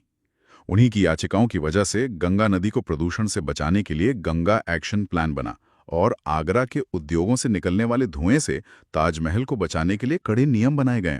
मतलब ताजमहल को बचाने का श्रेय भी एक पीआईएल को जाता है। बिल्कुल। और सामाजिक अधिकारों के बारे में क्या? वहां भी इसका असर ऐतिहासिक रहा है। ओल्गा टेलिस बनाम बॉम्बे नगर निगम का केस, इसे फुटपाथ पर रहने वालों का मामला भी कहते हैं। हाँ, सुना है इसके बारे में। बंबई नगर निगम ने झुग्गियों और फुटपाथ पर रहने वालों को हटाने का आदेश दिया। तब ओल्गा टेलिस ने पीआईएल डाली और कोर्ट ने एक अभूतपूर्व फैसला दिया। क्या फैसला था? कोर्ट ने कहा कि आजीविका का अधिकार भी अनुच्छेद 21 के तहत दिए गए जीवन के अधिकार का एक अभिन्न हिस्सा है। क्योंकि बिना आजीविका के जीवन का कोई अर्थ नहीं है। सही समझे।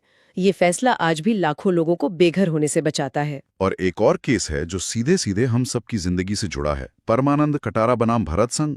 हाँ, जरा उस स्थिति के बारे में सोचिए। एक इंसान सड़क पर तड़प रहा है, लोग उसे अस्पताल ले जाते हैं और अस्पताल पुलिस केस के डर से या पैसे न होने की वजह से उसे भर्ती करने से मना कर देता है। ये रोज हो रहा था। परमानंद कटारा की याचिका ने सिस्टम को झकझोर दिया। कोर्ट ने साफ कहा, जान बचाना पहला कर्तव्य है, कागजी कार्रवाई बाद में। तो अब कोई भी सरकारी या प्राइवेट अस्पताल किसी भी घायल व्यक्ति को इलाज देने से मना नहीं कर सकता। इस एक फैसले ने अनगिनत जानें बचाई हैं। और महिलाओं की सुरक्षा का जो बड़ा मुद्दा है, उसमें भी पीआईएल का कोई योगदान है? शायद सबसे बड़ा योगदान विशाखा बनाम राजस्थान राज्य का मामला मील का पत्थर है। उस समय तक कार्यस्थल पर महिलाओं के यौन उत्पीड़न को लेकर कोई स्पष्ट कानून नहीं था। अच्छा।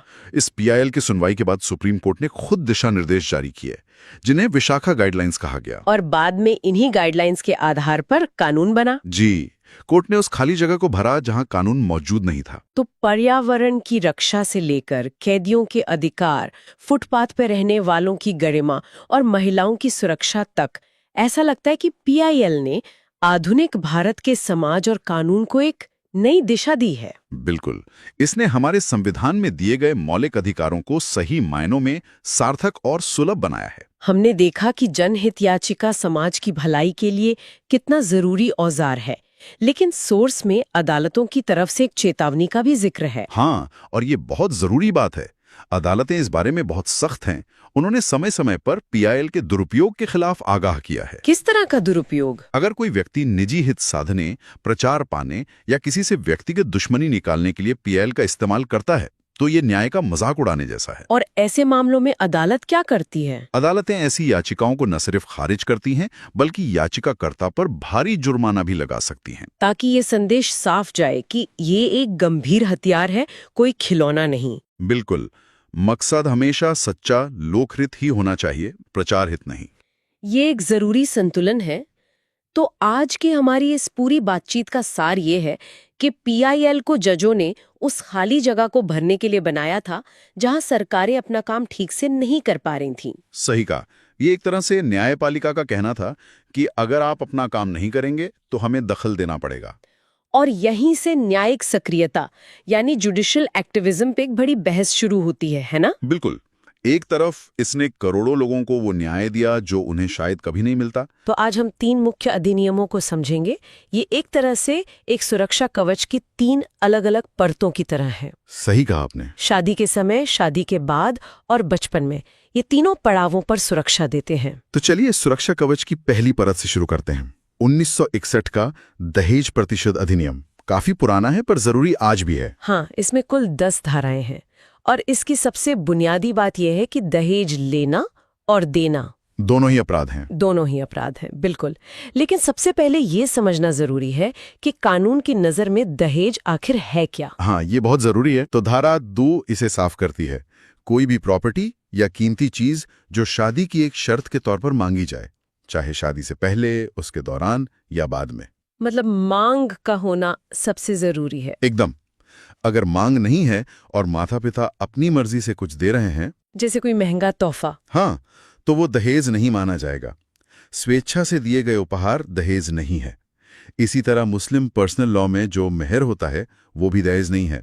यहाँ पर बात थोड़ी दिलचस्प हो जाती है। मैंने पिछले सालों के पेपर्स में देखा है कि परीक्षक अक्सर 2 चीजों की सजा में फंसाने की कोशिश करते हैं। कौन सी 2 चीजें? दहेज लेना और दहेज मांगना। ये एक क्लासिक जाल लगता है। हाँ, ये बिल्कुल सही पकड़ा आपने। कानून इन दोनों को 2 अलग-अलग अपराध मानता है और सजा भी अलग-अलग है। तो फिर चलिए इस अंतर को साफ साफ समझ लेते हैं। आंकड़े क्या कहते हैं? तो देखिए, धारा 3 है दहेज लेने या देने के बारे में। ठीक है। और ये एक, आप कह सकते हैं, बड़ा अपराध है। इसकी सजा कम से कम 5 साल की जेल है। 5 साल? जी। और साथ में कम से कम 15,000 रुपए का जुर्माना, या फिर दहेज की जो भी कीमत हो, अगर वो ज्यादा है तो उतना जुर्माना। अच्छा, और अगर सिर्फ मांगा गया हो, मतलब लेन देन हुआ ही ना हो? वो आता है धारा 4 के तहत।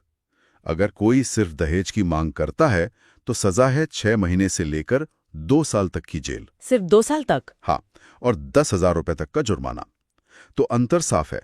लेन देन पर 5 साल और 15,000, सिर्फ मांगने पर 2 साल और 10,000। ये आंकड़े याद रखने बहुत जरूरी है। बिल्कुल।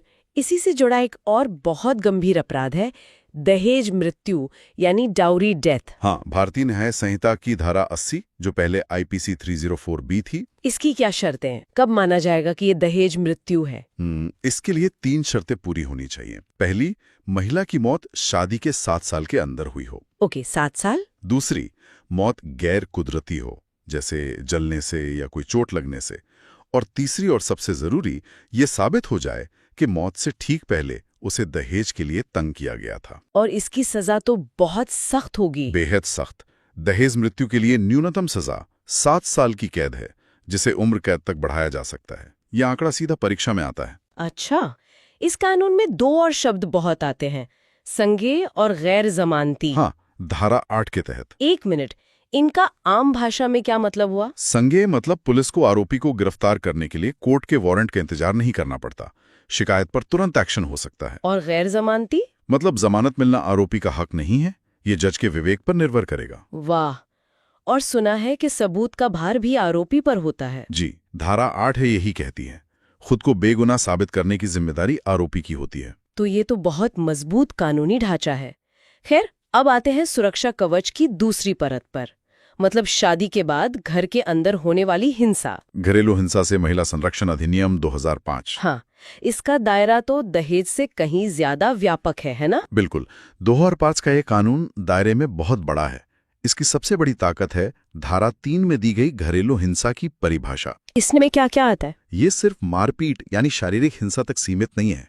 इसमें यौन शोषण, ताने मारना, गाली गलौज मतलब मौखिक और भावनात्मक हिंसा, और सबसे जरूरी आर्थिक हिंसा भी शामिल है। आर्थिक हिंसा, इसके कुछ उदाहरण दे सकते हैं? हाँ, जैसे किसी महिला को खर्चे के लिए पैसे ना देना, उसकी नौकरी छुड़वा देना, उसकी सैलरी छीन लेना, ये सब आर्थिक हिंसा है। अच्छा, दहेज के लिए तंग करना भी इसी कानून के तहत घरेलू हिंसा का ही एक रूप है। और परीक्षा के लिहाज से इस अधिनियम में एक पद बहुत जरूरी है, संरक्षण अधिकारी। हाँ, प्रोटेक्शन ऑफिसर। ये इस कानून की रीढ़ की हड्डी है। ये कौन होता है और करता क्या है? आप इसे पीड़िता और कोर्ट के बीच का एक पुल समझ सकते हैं। धारा 8 के तहत राज्य सरकार हर जिले में इनकी नियुक्ति करती है और कोशिश होती है कि एक महिला हो। और इनके काम? धारा 9 में इनके काम बताए गए हैं, जैसे मैजिस्ट्रेट की मदद करना, हिंसा की रिपोर्ट बनाना, पीड़िता को मुफ्त कानूनी मदद दिलवाना, मेडिकल सहायता और जरूरत पड़ने पर शेल्टर होम तक पहुंचाना। ये तो बहुत बड़ी जिम्मेदारी है। लेकिन अगर कोई संरक्षण अधिकारी अपनी ड्यूटी ठीक से न करे तो? हाँ, और यही इसे परीक्षा के लिए जरूरी बनाता है। धारा 33 में साफ लिखा है कि अगर कोई संरक्षण अधिकारी अपना काम करने में नाकाम रहता है तो उसे 1 साल तक की जेल या 20,000 रुपए का जुर्माना हो सकता है। ठीक है, तो मान लीजिए किसी ने शिकायत की, तो उसके बाद कोर्ट में क्या होता है? क्या ये मामले भी सालों साल चलते हैं? नहीं, इस कानून में समय सीमा पर बहुत जोर है। अर्जी मिलने के 3 दिन के अंदर पहली सुनवाई होनी चाहिए। सिर्फ 3 दिन के अंदर? जी, और कोशिश ये रहती है कि 60 दिनों के अंदर पूरा मामला निपटा दिया जाए। तो मजिस्ट्रेट पीड़िता की मदद के लिए क्या क्या कदम उठा सकते हैं? वो कई तरह के राहत आदेश दे सकते हैं, जैसे धारा 18 के तहत संरक्षण आदेश, जिससे आरोपी को हिंसा करने से रोका जाता है। और घर में रहने को लेकर? उसके लिए धारा 19 में निवास आदेश है, जिससे महिला को साझा घर में रहने का अधिकार मिलता है, उसे निकाला नहीं जा सकता। और आर्थिक मदद? वो धारा 20 के तहत मिलती है, जिसमें गुजारा भत्ता शामिल होता है। ठीक है, तो हमने शादी से जुड़े 2 कानूनों को समझा।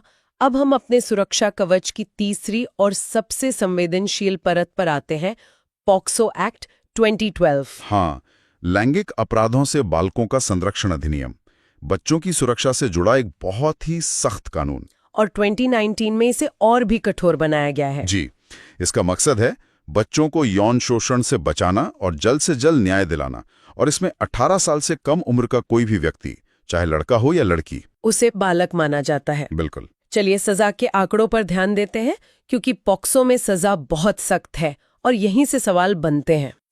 दंड अपराध की गंभीरता और बच्चे की उम्र पर निर्भर करते हैं। जैसे धारा 4 में पेनिट्रेटिव सेक्सुअल असॉल्ट यानी प्रवेशन लैंगिक हमला के लिए कम से कम 10 साल की सजा है, जो उम्र कैद तक जा सकती है। और अगर पीड़ित बच्चा 16 साल से कम उम्र का हो तो न्यूनतम सजा सीधे 20 साल से शुरू होती है, 20 साल से लेकर उम्र कैद तक। और गुरुतर प्रवेशन लैंगिक हमला क्या है? एग्रेवेटेड पेनिट्रेटिव सेक्सुअल असॉल्ट, ये धारा 6 में है। ये तब होता है जब अपराध किसी पुलिस वाले, डॉक्टर या रिश्तेदार जैसे भरोसे के व्यक्ति ने किया हो। इसकी सजा? इसमें न्यूनतम सजा 20 साल से शुरू होकर उम्र कैद तक है, और कुछ मामलों में मौत की सजा का भी प्रावधान है। बाप रे! और लैंगिक उत्पीड़न या अश्लील सामग्री बनाने जैसे अपराधों के लिए? धारा 12 के तहत लैंगिक उत्पीड़न के लिए 3 साल तक की जेल है, और धारा 14 जो अश्लील सामग्री बनाने से जुड़ी है उसमें पहली बार अपराध करने पर न्यूनतम 5 साल और दोबारा करने पर न्यूनतम 7 साल की सजा। इस कानून की प्रक्रिया में ऐसा क्या खास है जो इसे बच्चों के लिए ज्यादा संवेदनशील बनाता है? कई बातें हैं। पहली, धारा 24 के तहत विशेष न्यायालय बनाए जाते हैं ताकि सुनवाई तेजी से हो। लक्ष्य होता है 1 साल के अंदर ट्रायल पूरा करना। और बच्चे का बयान लेने की प्रक्रिया, वो तो बहुत डरावनी हो सकती है। बिल्कुल, इसीलिए धारा 24 कहती है कि बच्चे का बयान एक महिला पुलिस अधिकारी लेगी, सादे कपड़ों में, और जहां तक हो सके बच्चे के घर पर या उसकी पसंद की जगह पर। मीडिया में पहचान उजागर करने पर भी रोक है ना? हाँ, बच्चे की पहचान को किसी भी तरह उजागर करना एक दंडनीय अपराध है। और इस पूरे कानून पर नजर कौन रखता है? इसकी निगरानी की जिम्मेदारी धारा 44 के तहत राष्ट्रीय बाल अधिकार संरक्षण आयोग यानी NCPCR की है। ये इस कानून का वॉचडॉग है। तो आज हमने 3 बहुत ही जरूरी कानूनों को समझा: दहेज प्रतिषेध, घरेलू हिंसा और पॉक्सो। सावधान, अगर आप ये धाराएं नहीं जानते हैं तो आप न केवल परीक्षा में असफल होंगे बल्कि बहुत भारी चालान भी भरेंगे। आज हम मोटर वाहन अधिनियम और उसके 2019 के जो कड़े संशोधन हैं उनकी परतें खोलने वाले हैं। बिल्कुल, हम बात कर रहे हैं मोटर वाहन अधिनियम 1988 की। जी। ये लागू हुआ था 1 जुलाई 1989 को। और ये अपने आप में एक बहुत बड़ा कानून है। इसमें मतलब 14 अध्याय हैं और 217 धाराएं हैं। काफी बड़ा है। हाँ, लेकिन आज हमारी जो चर्चा का केंद्र होगा वो होगा मोटर वाहन संशोधन अधिनियम, जो 1 सितंबर 2019 को लागू हुआ। अच्छा, नया वाला? जी। और इसने सिर्फ जुर्माने नहीं बढ़ाए हैं बल्कि सड़क पर हमारे व्यवहार को लेकर जो सोच है उसे बदलने की बहुत बड़ी कोशिश की है। सही कहा। तो आज का लक्ष्य सिर्फ ये नहीं है कि हम धाराओं और जुर्माने की रकम रट लें, बल्कि ये समझना है कि इन बदलावों के पीछे सोच क्या है। हाँ बिल्कुल, वो कौन सी बड़ी समस्याएं थी जिन्हें हल करने के लिए इतने कड़े नियम लाने पड़े, और ये जानकारी मतलब परीक्षा और असल जिंदगी दोनों में काम आएगी। बिल्कुल। तो चलिए शुरू करते हैं। चलिए कुछ ऐसी अवधारणाओं से शुरू करते हैं जो सिर्फ कानून की किताबों में नहीं है बल्कि सीधे सीधे इंसान की जिंदगी से जुड़ी हैं। जी। सबसे पहले बात करते हैं स्वर्णिम घंटे की, गोल्डन आवर। ये सुनने में तो बड़ा अच्छा लगता है, पर इसका असल में मतलब क्या है? ये शब्द जितना काव्यात्मक है उतना ही कह सकते हैं जीवनदायी भी है। धारा 21AA में इसे परिभाषित किया गया है। अच्छा। आसान भाषा में कहें तो किसी भी गंभीर सड़क हादसे के बाद का वो पहला 1 घंटा, जिसमें अगर घायल को तुरंत सही मेडिकल मदद मिल जाए तो उसके बचने की संभावना कई गुना बढ़ जाती है। तो ये वो कीमती समय है। हाँ, जो असल में जीवन और मृत्यु के बीच की लकीर खींचता है। तो ये गोल्डन आवर सिर्फ एक परिभाषा नहीं है, ये असल में लोगों को सड़क पर मदद करने के लिए प्रोत्साहित करने का एक कानूनी ढांचा भी है। बिल्कुल। पहले क्या होता था कि लोग पुलिस केस के डर से या कानूनी पचड़ों में फंसने के डर से मदद करने से हिचकिचाते थे। सही बात है। इस कानून ने नेक व्यक्ति या गुड समैरिटन की जो अवधारणा है उसको बहुत मजबूत किया है। अब कानून ऐसे मददगार व्यक्ति को किसी भी सिविल या क्रिमिनल लायबिलिटी से पूरी तरह बचाता है। मतलब कोई डरने की जरूरत नहीं है। कोई जरूरत नहीं। इसका मकसद ही यही है कि एक ऐसा समाज बने जहां लोग मदद के लिए आगे आएं, डरे नहीं। ये एक बहुत बड़ा और जरूरी बदलाव है। और इसी से जुड़ा एक और मुद्दा है हिट एंड रन के मामले। हाँ। अक्सर पीड़ित परिवार को पता भी नहीं चलता कि टक्कर किसने मारी, और उन्हें कोई मुआवजा भी नहीं मिल पाता था। जी। और इसी कमी को दूर करने के लिए 2019 के संशोधन ने मुआवजे की राशि में बहुत बड़ी बढ़ोतरी की है।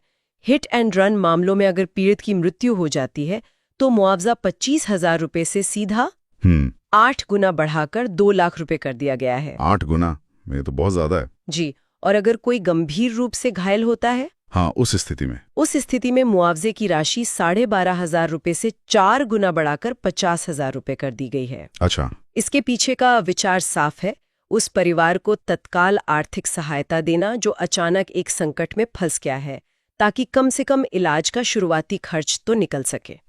अब एक ऐसे नियम पर आते हैं जो शायद इस संशोधन का सबसे ज्यादा चर्चित और सबसे कड़ा प्रावधान है। जी। और ये हर अभिभावक और गाड़ी के मालिक को बहुत ध्यान से सुनना चाहिए। अगर कोई नाबालिग मतलब 18 साल से कम उम्र का बच्चा गाड़ी चलाते हुए पकड़ा जाता है तो क्या होता है? ये एक बहुत ही सख्त प्रावधान है और इसका उद्देश्य बिल्कुल स्पष्ट है। सड़कों पर बच्चों की वजह से होने वाले हादसों को रोकना। अगर कोई किशोर वाहन चलाते पकड़ा जाता है तो कानून अब बच्चे को नहीं, बल्कि बड़ों को पकड़ता है। हाँ, बल्कि उसके अभिभावक या उस वाहन के मालिक को सीधे तौर पर जिम्मेदार ठहराता है। मतलब गलती बच्चे की और सजा बड़ों को। लेकिन क्या ये हमेशा सही है? मान लीजिए किसी ने बिना बताए चाबी ले ली हो। आपका सवाल बिल्कुल वाजिब है, लेकिन कानून का दृष्टिकोण ये है कि वाहन तक नाबालिग की पहुंच को रोकना अभिभावक या मालिक की जिम्मेदारी है।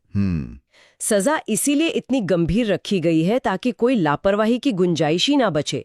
दोषी पाए जाने पर अभिभावक या मालिक को 25,000 रुपए का भारी जुर्माना और 3 साल तक की जेल हो सकती है। 3 साल की जेल? ये तो बहुत गंभीर है। और इतना ही नहीं, उस वाहन का जो रजिस्ट्रेशन सर्टिफिकेट है यानी आरसी, वो भी 1 साल के लिए रद्द कर दिया जाएगा। ये नियम एक साफ संदेश देता है, अपनी गाड़ी की चाबी और अपने बच्चों की सुरक्षा दोनों को गंभीरता से लें। ये सिर्फ एक ट्रैफिक नियम नहीं, ये तो पेरेंटिंग से जुड़ी एक कानूनी जिम्मेदारी भी हो गई। बिल्कुल, ये तो वाकई एक गेम चेंजर नियम है। चलिए अब उस हिस्से पर आते हैं जिसका शायद सबको इंतजार है, चालान की सूची। जी, लेकिन हम इसे सिर्फ एक लिस्ट की तरह नहीं देखेंगे, बल्कि समझेंगे कि किस अपराध के लिए कितनी सख्ती जरूरी समझी गई। सबसे पहले वो अपराध जो सबसे आम है, बिना लाइसेंस के गाड़ी चलाना। धारा 181 के तहत पहले इस पर सिर्फ 500 रुपए का जुर्माना था। हाँ, कुछ भी नहीं। बिल्कुल, जिसे लोग शायद एक छोटी मोटी असुविधा मानकर नजरअंदाज कर देते थे। अब इसे 10 गुना बढ़ाकर 5,000 रुपए कर दिया गया है। 500 से सीधा 5,000? जी, और साथ में 3 महीने तक की जेल भी हो सकती है। इस 10 गुना बढ़ोतरी के पीछे क्या सोच है? सोच ये है कि ड्राइविंग लाइसेंस कोई साधारण कागज नहीं है। जी, ये इस बात का सबूत है कि आप गाड़ी चलाने के योग्य हैं और नियमों को जानते हैं। सही बात है। बिना लाइसेंस के सड़क पर आना मतलब एक तरह से एक अनट्रेन्ड व्यक्ति का हथियार लेकर घूमने जैसा है। तो 5,000 की रकम ये सुनिश्चित करती है कि कोई भी इस बुनियादी नियम को हल्के में न ले। ठीक है, अब आते हैं उन अपराधों पर जो सीधे तौर पर दूसरों की जान को खतरे में डालते हैं। सबसे पहले शराब पीकर गाड़ी चलाना। यह धारा 185 के तहत शायद सबसे गंभीर अपराधों में से एक है। कानून में खून में अल्कोहल की जो सीमा है वो 30 मिलीग्राम प्रति 100 मिलीलीटर तय की गई है।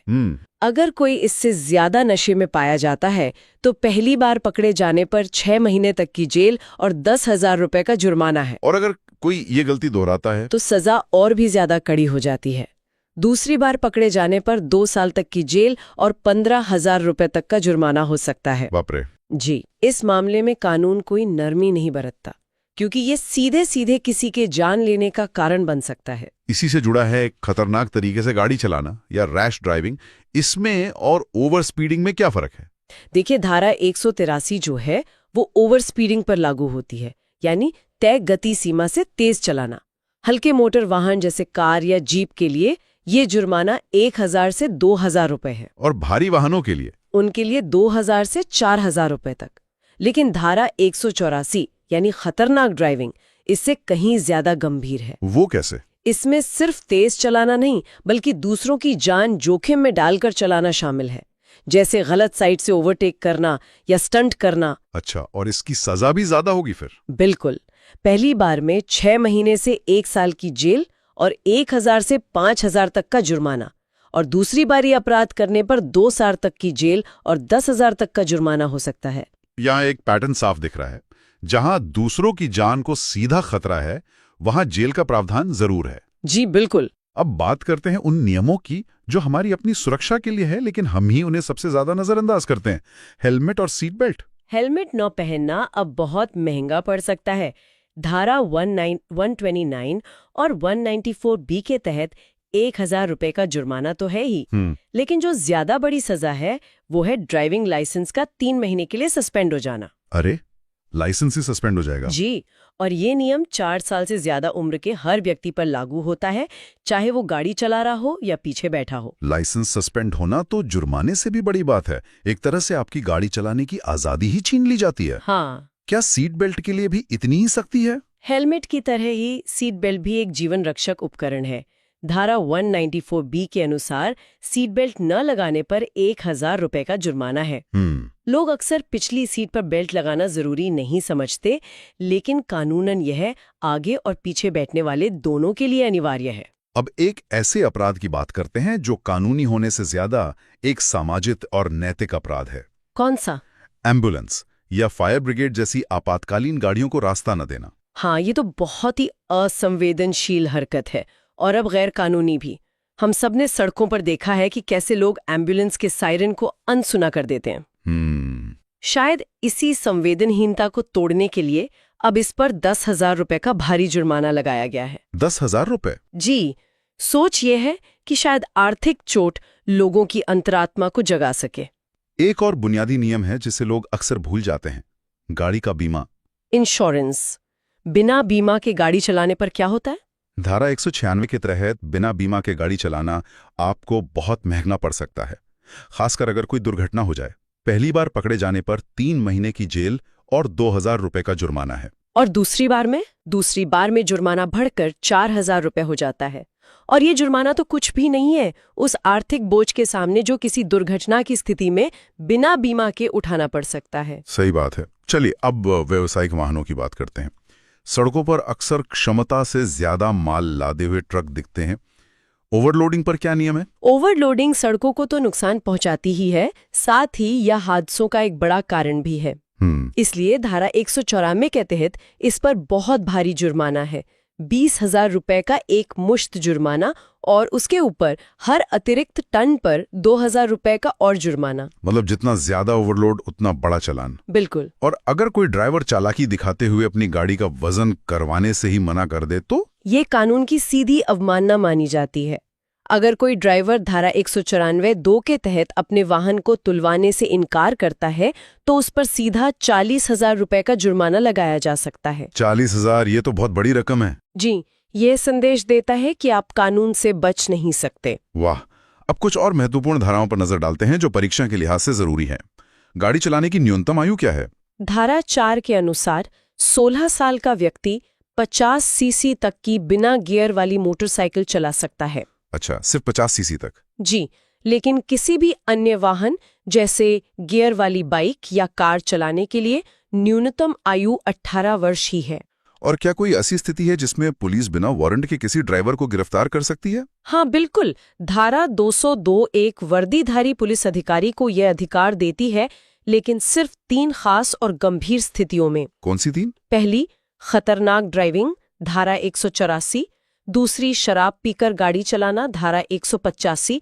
और तीसरी, मालिक की सहमति के बिना वाहन ले जाना या चोरी करना, धारा 197। मतलब जो सबसे गंभीर अपराध है। बिल्कुल। इन मामलों की गंभीरता को देखते हुए तत्काल कार्रवाई का अधिकार दिया गया है। तो आज की चर्चा से ये साफ है कि 2019 का संशोधन सिर्फ जुर्माना बढ़ाने का खेल नहीं है। नहीं, इसके पीछे एक गहरा मकसद है, सड़क पर अनुशासन और जिम्मेदारी का एक नया दौर शुरू करना। हाँ। ये नंबर और धाराएं सिर्फ परीक्षा पास करने के लिए नहीं, बल्कि हर दिन सड़क पर खुद को और दूसरों को सुरक्षित रखने के लिए भी जरूरी है। बिल्कुल। कानून के हर पहलू का एक ही बड़ा उद्देश्य है, मानव जीवन की सुरक्षा। और जब जुर्माना जेब पर भारी पड़ता है, तब नियमों का पालन करने की आदत भी मजबूत होती है। ये बदलाव उसी दिशा में एक बड़ा और जरूरी कदम है। यहाँ एक पैटर्न साफ दिख रहा है। लाइसेंस सस्पेंड करना, गाड़ी का रजिस्ट्रेशन रद्द करना, ये सब उस सुविधा को कुछ समय के लिए छीन रहे हैं जिसका लोग गलत इस्तेमाल करते हैं। आज हम 3 ऐसे जबरदस्त कानूनों को समझने की कोशिश करेंगे जो हमारी आपकी जिंदगी से सीधे जुड़े हैं। ये वो कानून है जो एक बड़ी खींचतान को परिभाषित करते हैं। बिल्कुल, ये एक क्लासिक रस्साकशी है। हाँ। एक तरफ नागरिक की ताकत और दूसरी तरफ राज्य की ताकत। हाँ। एक तरफ है सूचना का अधिकार। हाँ। और मानवाधिकार संरक्षण अधिनियम जो आपको और मुझे ताकत देते हैं, और दूसरी तरफ है राष्ट्रीय सुरक्षा अधिनियम यानी रासुका, जो राज्य को बहुत ज्यादा शक्ति देता है। और आज हमारी कोशिश इसी रस्साकशी के नियमों को समझने की होगी। हम खास तौर पर उन 2 चीजों पर ध्यान देंगे जहां से परीक्षा में सवाल बनते ही बनते हैं, समय सीमा यानी टाइमलाइंस और समितियां मतलब कमिटीज। हाँ, ये बहुत जरूरी है। तो चलिए इस खेल को समझने की शुरुआत करते हैं नागरिक के सबसे बड़े हथियार से, सूचना का अधिकार अधिनियम 2005। 5 ठीक है, तो चलिए इसे खोलते हैं। सूचना का अधिकार यानी आरटीआई, ये सिर्फ एक कानून नहीं, ये सोच में एक बहुत बड़ा बदलाव है ना? सरकारी फाइलों में छिपे राज से लेकर पारदर्शिता तक का सफर। बिल्कुल, और इसकी नींव बहुत गहरी है। कई लोग सोचते हैं कि ये 2005 में आया एक कानून है, लेकिन सुप्रीम कोर्ट ने बहुत पहले ही अच्छा। हाँ, राजनारायण बनाम उत्तर प्रदेश सरकार मामले में कह दिया था कि जानने का अधिकार हमारे बोलने की आजादी यानी अनुच्छेद 19A के ही हिस्सा है। तो ये कोई सरकारी एहसान नहीं, ये एक मौलिक अधिकार है। अच्छा, तो ये इसका संवैधानिक कवच है। अब आते हैं इसके काम करने के तरीके पर, और यहाँ घड़ी की सुइयां बहुत मायने रखती हैं। मुझे पता है कि सामान्य जानकारी के लिए 30 दिन का समय होता है, लेकिन एक 48 आवर्स वाली बात भी है। ये सरकारी मशीनरी के हिसाब से तो लगभग रोशनी की रफ्तार लगती है। ये क्या मामला है? और यहीं पर वो बारीकी है जहां अक्सर लोग गलती कर बैठते हैं। ये 48 घंटे वाला नियम जीवन और स्वतंत्रता से जुड़े मामलों के लिए है। जीवन और स्वतंत्रता। हाँ, सोचिए, किसी मरीज को तुरंत ऑपरेशन के लिए अपनी मेडिकल रिपोर्ट चाहिए, या किसी को गलत तरीके से हिरासत में ले लिया गया है और उसके परिवार को जानकारी चाहिए। ऐसे मामलों में कानून भी मानता है कि 30 दिन की देरी मौत की सजा जैसी हो सकती है। ये एक ऐसा पॉइंट है जिसे भूलने की गुंजाइश नहीं है। समझ गया, मतलब यहाँ देरी जानलेवा हो सकती है। हाँ, लेकिन मान लीजिए कोई जन सूचना अधिकारी पीआईओ इन समय सीमाओं को गंभीरता से नहीं लेता और अर्जी को नजरअंदाज कर देता है।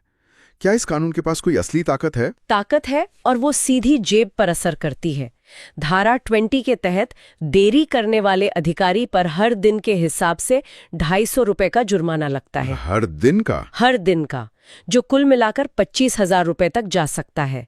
और सबसे दिलचस्प बात यह है कि ये पैसा विभाग के बजट से नहीं, बल्कि उस अधिकारी की अपनी तनख्वाह से कटता है। ओहो, तब तो ये मामला पर्सनल हो जाता है। यही असली दांत है इस कानून के। पर क्या मैं कुछ भी मांग सकता हूं, जैसे देश के न्यूक्लियर कोड्स या सुरक्षा से जुड़ी कोई गोपनीय मीटिंग की जानकारी? नहीं, इतना भी नहीं। कानून में पारदर्शिता और अव्यवस्था के बीच एक संतुलन बनाया गया है। धारा 8 में साफ लिखा है कि ऐसी कोई भी जानकारी नहीं दी जाएगी जिससे देश की संप्रभुता, सुरक्षा या एकता को खतरा हो। ठीक है। या जिससे किसी की जान को खतरा हो। इसी तरह इंटेलिजेंस ब्यूरो यानी आईबी, रॉ और एनएसजी जैसे कुछ संवेदनशील संगठनों को इस कानून के दायरे से बाहर रखा गया है। ये तो समझ आता है। अब बात करते हैं इस पूरे सिस्टम के रेफरी की। सूचना आयोग। केंद्र में एक मुख्य सूचना आयुक्त और ज्यादा से ज्यादा 10 सूचना आयुक्त होते हैं। इनकी नियुक्ति कौन करता है, और क्या यह समिति निष्पक्षता सुनिश्चित कर पाती है? इनकी नियुक्ति राष्ट्रपति करते हैं, लेकिन एक समिति की सिफारिश पर। और यह समिति बहुत महत्वपूर्ण है। इसके अध्यक्ष प्रधानमंत्री होते हैं, सदस्य होते हैं लोकसभा में विपक्ष के नेता और प्रधानमंत्री द्वारा चुना गया एक कैबिनेट मंत्री। विपक्ष के नेता की मौजूदगी ही इस समिति को एक संतुलन देती है। अच्छा।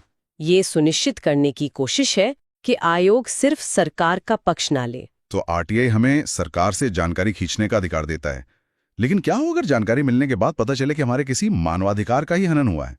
तब हम कहाँ जाएंगे? और ये हमारे अगले कानून के लिए एक बेहतरीन पुल है। जब सवाल आपके एक इंसान होने के नाते मिले अधिकारों का हो, तो आप उस पहरेदार के पास जाते हैं जिसे इसी काम के लिए बनाया गया है, राष्ट्रीय मानवाधिकार आयोग। राष्ट्रीय मानवाधिकार आयोग यानी एनएचआरसी। ये नाम सुनने में ही ज्यादा भारी लगता है। इसकी जड़ें वैश्विक है ना? संयुक्त राष्ट्र की 1948 की घोषणा से जुड़ी हुई। बिल्कुल, भारत का ये कानून उसी वैश्विक भावना को दर्शाता है। ये एक सांविधिक निकाय है, मतलब इसे संसद ने कानून बनाकर स्थापित किया है। इसका काम है जीवन, स्वतंत्रता, समानता और सम्मान से जुड़े अधिकारों की रक्षा करना। ये 1993 में बना था। आयोग की संरचना हमेशा से परीक्षा का एक पसंदीदा सवाल रहा है। इसके अध्यक्ष भारत के पूर्व मुख्य न्यायाधीश या सुप्रीम कोर्ट के पूर्व न्यायाधीश ही हो सकते हैं। इतनी ऊंची योग्यता क्यों रखी गई है? ताकि आयोग को गंभीरता और अधिकार मिले। जब कोई संस्था ऐसे व्यक्ति द्वारा चलाई जा रही हो जो देश के सर्वोच्च न्यायिक पद पर रह चुका है, तो सरकार और उसकी एजेंसियां उसकी सिफारिशों को हल्के में नहीं ले सकती। ये आयोग को एक नैतिक और कानूनी वजन देता है। और इनकी नियुक्ति समिति तो आरटीआई वाली समिति से भी कहीं ज्यादा बड़ी और विस्तृत है। प्रधानमंत्री, गृह मंत्री, लोकसभा अध्यक्ष, राज्यसभा के उपसभापति, दोनों सदनों में विपक्ष के नेता। ऐसा लगता है जैसे लगभग पूरी संसद ही शामिल है। इतनी जटिलता क्यों? क्योंकि दांव पर बहुत कुछ लगा है। ये आयोग सीधे तौर पर राज्य की एजेंसियों जैसे पुलिस या अर्धसैनिक बलों के खिलाफ मानवाधिकार हनन की शिकायतों की जांच कर सकता है।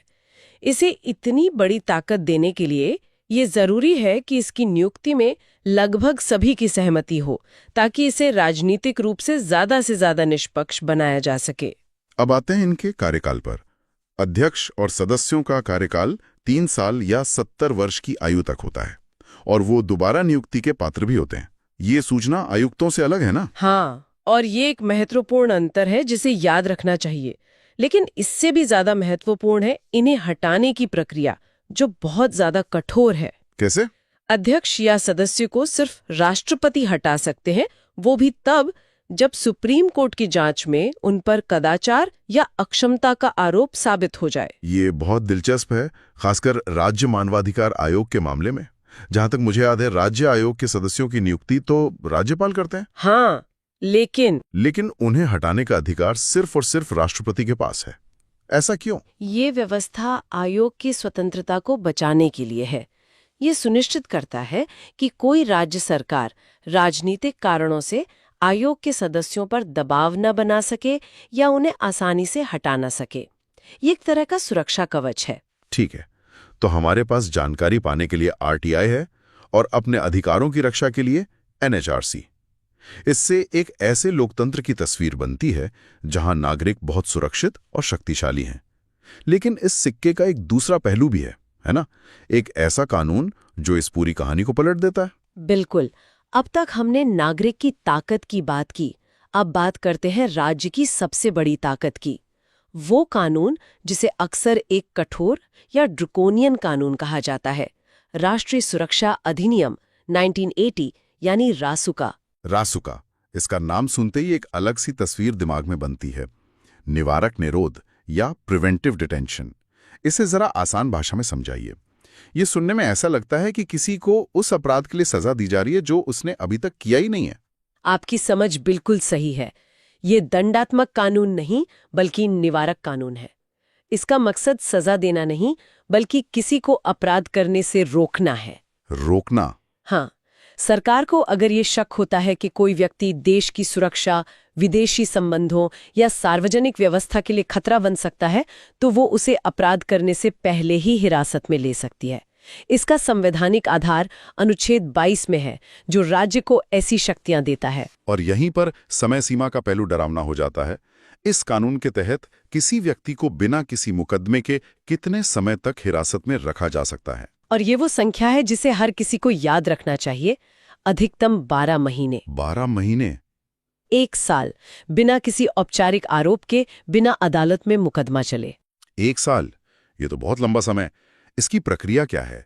क्या किसी को सीधे 1 साल के लिए बंद कर दिया जाता है? नहीं, इसकी एक प्रक्रिया है, लेकिन आलोचक कहते हैं कि वो बहुत कमजोर है। शुरुआत में जिलाधिकारी या पुलिस कमिश्नर का आदेश 12 दिनों के लिए वैध होता है। बस 12 दिन? हाँ, पहले 12 दिन। इसे आगे बढ़ाने के लिए राज्य सरकार की मंजूरी चाहिए होती है, जो एक बार में 3 महीने के लिए निरोध बढ़ा सकती है। और ऐसे करते करते इसे 12 महीने तक ले जाया जा सकता है। तो क्या इस पूरी प्रक्रिया में कोई बाहरी जांच या समीक्षा नहीं होती? क्या सरकार का फैसला ही अंतिम होता है? समीक्षा होती है, और यहीं पर सलाहकार बोर्ड यानी एडवाइजरी बोर्ड की भूमिका आती है। अच्छा, सलाहकार बोर्ड। हाँ, धारा 9 के तहत इसका गठन होता है, और इसमें 3 ऐसे सदस्य होते हैं जो उच्च न्यायालय के न्यायाधीश बनने की योग्यता रखते हों। सरकार को हिरासत के 3 हफ्तों के अंदर मामला इस बोर्ड के सामने रखना होता है। और बोर्ड को अपनी रिपोर्ट देने के लिए कितना समय मिलता है? बोर्ड को 7 हफ्तों के भीतर अपनी रिपोर्ट देनी होती है, जिसमें वो बताते हैं कि हिरासत में रखने के लिए पर्याप्त कारण है या नहीं। ये एक तरह का चेक एंड बैलेंस सिस्टम है। लेकिन यहाँ एक पेंच है। पेंच क्या है? इस बोर्ड की कार्यवाही गोपनीय होती है, और हिरासत में लिए गए व्यक्ति को इस कार्यवाही के दौरान अपने बचाव के लिए वकील रखने का अधिकार नहीं होता। वकील का अधिकार नहीं? ये तो सामान्य आपराधिक न्याय के सिद्धांत के बिल्कुल खिलाफ है। हाँ, मतलब आप वहां अकेले अपना पक्ष रखते हैं। बिल्कुल। और आपको हिरासत में लेने के कारण भी सामान्यतः 5 दिनों के भीतर बताए जाते हैं, जिसे विशेष परिस्थितियों में 15 दिनों तक टाला जा सकता है। इन्हीं सब वजहों से इस कानून की बहुत आलोचना होती है। ये सामान्य कानूनी प्रक्रिया के कई सुरक्षा उपायों को निलंबित कर देता है। तो इस पूरी रस्साकशी को अगर संक्षेप में देखें, आरटीआई आपको सरकार के हाथ से जानकारी खींचने की ताकत देता है। एनएचआरसी आपके कवच की तरह काम करता है अगर सरकार अपनी हदें पार करे। और रासुका सरकार का वो ब्रह्मास्त्र है जो उसे किसी भी व्यक्ति को 1 साल के लिए खेल से बाहर करने की ताकत देता है। एकदम सटीक सारांश। परीक्षा के लिए जो मुख्य बातें याद रखनी है वो है समय सीमाएं। आरटीआई के 30 दिन और 48 घंटे। हाँ। एनएचआरसी का 3 साल या 70 वर्ष का कार्यकाल और रासुका की 12 महीने की अधिकतम हिरासत। और हाँ, उन महत्वपूर्ण नियुक्ति समितियों की संरचना को कभी न भूलें। ये तीनों कानून सच में भारतीय लोकतंत्र का एक क्रैश कोर्स हैं, जो नागरिक और राज्य के बीच के जटिल रिश्ते को दिखाते हैं। बिल्कुल। आज हम भारत की आत्मा को बचाने वाले 3 कानूनों की कहानी पर गौर करेंगे। एक कानून जिसने हमारी हवा, पानी और जमीन को बचाया। दूसरा जिसने हमारे जंगलों और उनमें रहने वाले बेजुबान जानवरों को सुरक्षा दी। और तीसरा जिसने हमारे समाज के सबसे जरूरी इंसानों को सम्मान और सुरक्षा दी। ये सिर्फ 3 अलग अलग कानून नहीं हैं, बल्कि ये भारत के विकास की 3 बड़ी छलांगें हैं। देखिए, 1970 और 80 का दशक वो समय था जब देश को एहसास हुआ कि सिर्फ औद्योगिक तरक्की ही काफी नहीं है। हमें अपनी प्रकृति और अपने लोगों दोनों की हिफाजत करनी होगी। तो आज की हमारी जो बातचीत है वो इन्हीं 3 संकल्पों के इर्द गिर्द घूमेगी। तो आज का हमारा मिशन है इन 3 महत्वपूर्ण अधिनियमों की वो नस पकड़ना जहां से परीक्षा में सवाल बनते हैं।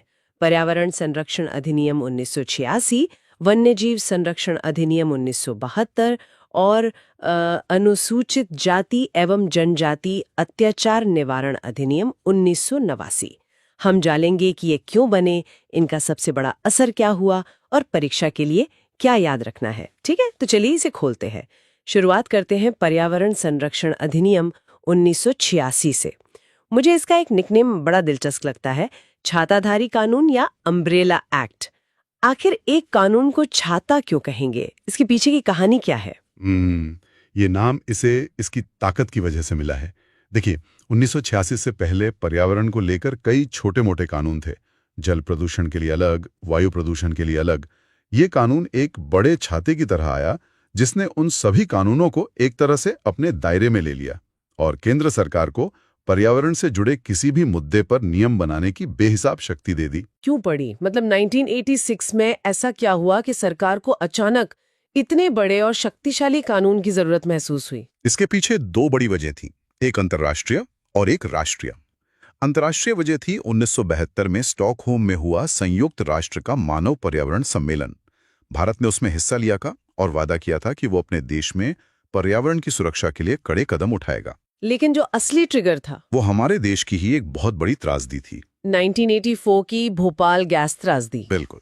उस हादसे ने पूरे देश को झकझोर कर रख दिया और सरकार को एहसास दिलाया कि हमारे मौजूदा कानून ऐसी औद्योगिक आपदाओं से निपटने के लिए नाकाफी हैं। यानी भोपाल गैस त्रासदी एक तरह का वेकअप कॉल था। इसी के बाद 23 मई 1986 को ये कानून पारित हुआ और 19 नवंबर 1986 को लागू कर दिया गया।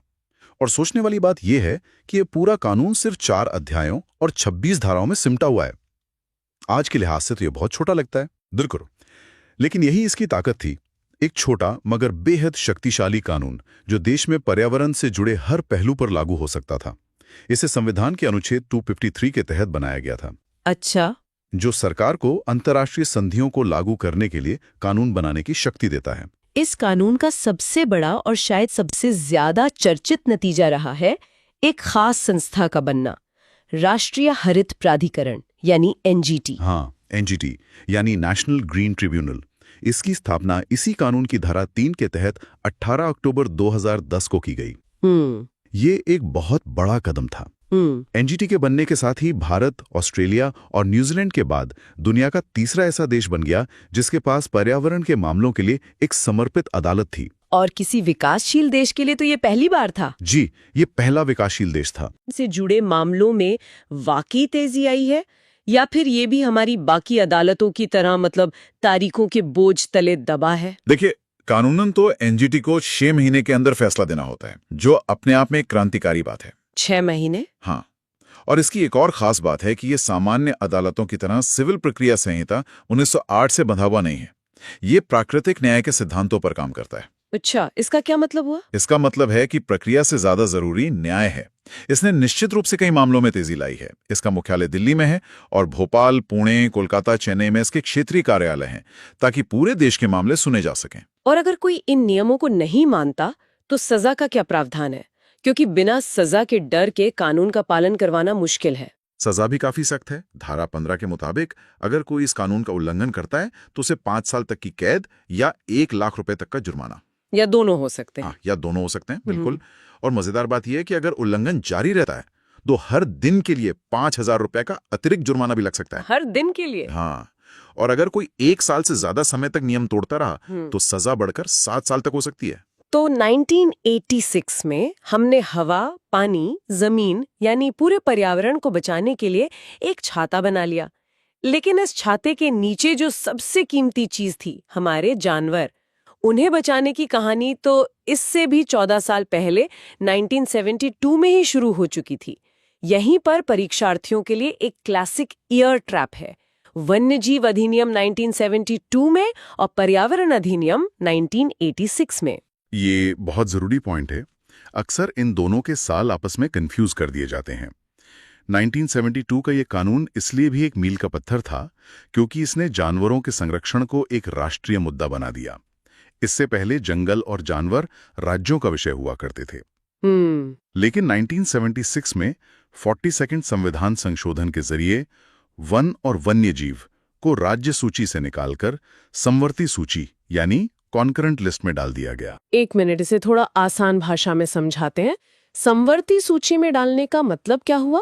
इसका सीधा मतलब था कि अब सिर्फ राज्य ही नहीं बल्कि केंद्र सरकार भी जानवरों और जंगलों को बचाने के लिए सीधे कानून बना सकती थी। इससे पूरे देश में एक जैसी मजबूत नीति लागू करना मुमकिन हुआ। अच्छा। और इसी शक्ति का इस्तेमाल करके केंद्र सरकार ने प्रोजेक्ट टाइगर जैसी बड़ी परियोजनाएं शुरू की। प्रोजेक्ट टाइगर का जिक्र आया है तो ये भी बता दें कि वो 1973 में यानी इस कानून के ठीक 1 साल बाद शुरू हुआ था। अब इस कानून के उस हिस्से पर आते हैं जहां से सबसे ज्यादा सवाल बनते हैं, इसकी अनुसूचियां यानी शेड्यूल्स। ये क्या हैं और इतनी महत्वपूर्ण क्यों हैं? अब इस कानून को जानवरों के लिए एक तरह का सुरक्षा कवच समझ सकते हैं और अनुसूचियां बताती हैं कि किस जानवर को कितना मजबूत कवच मिलेगा।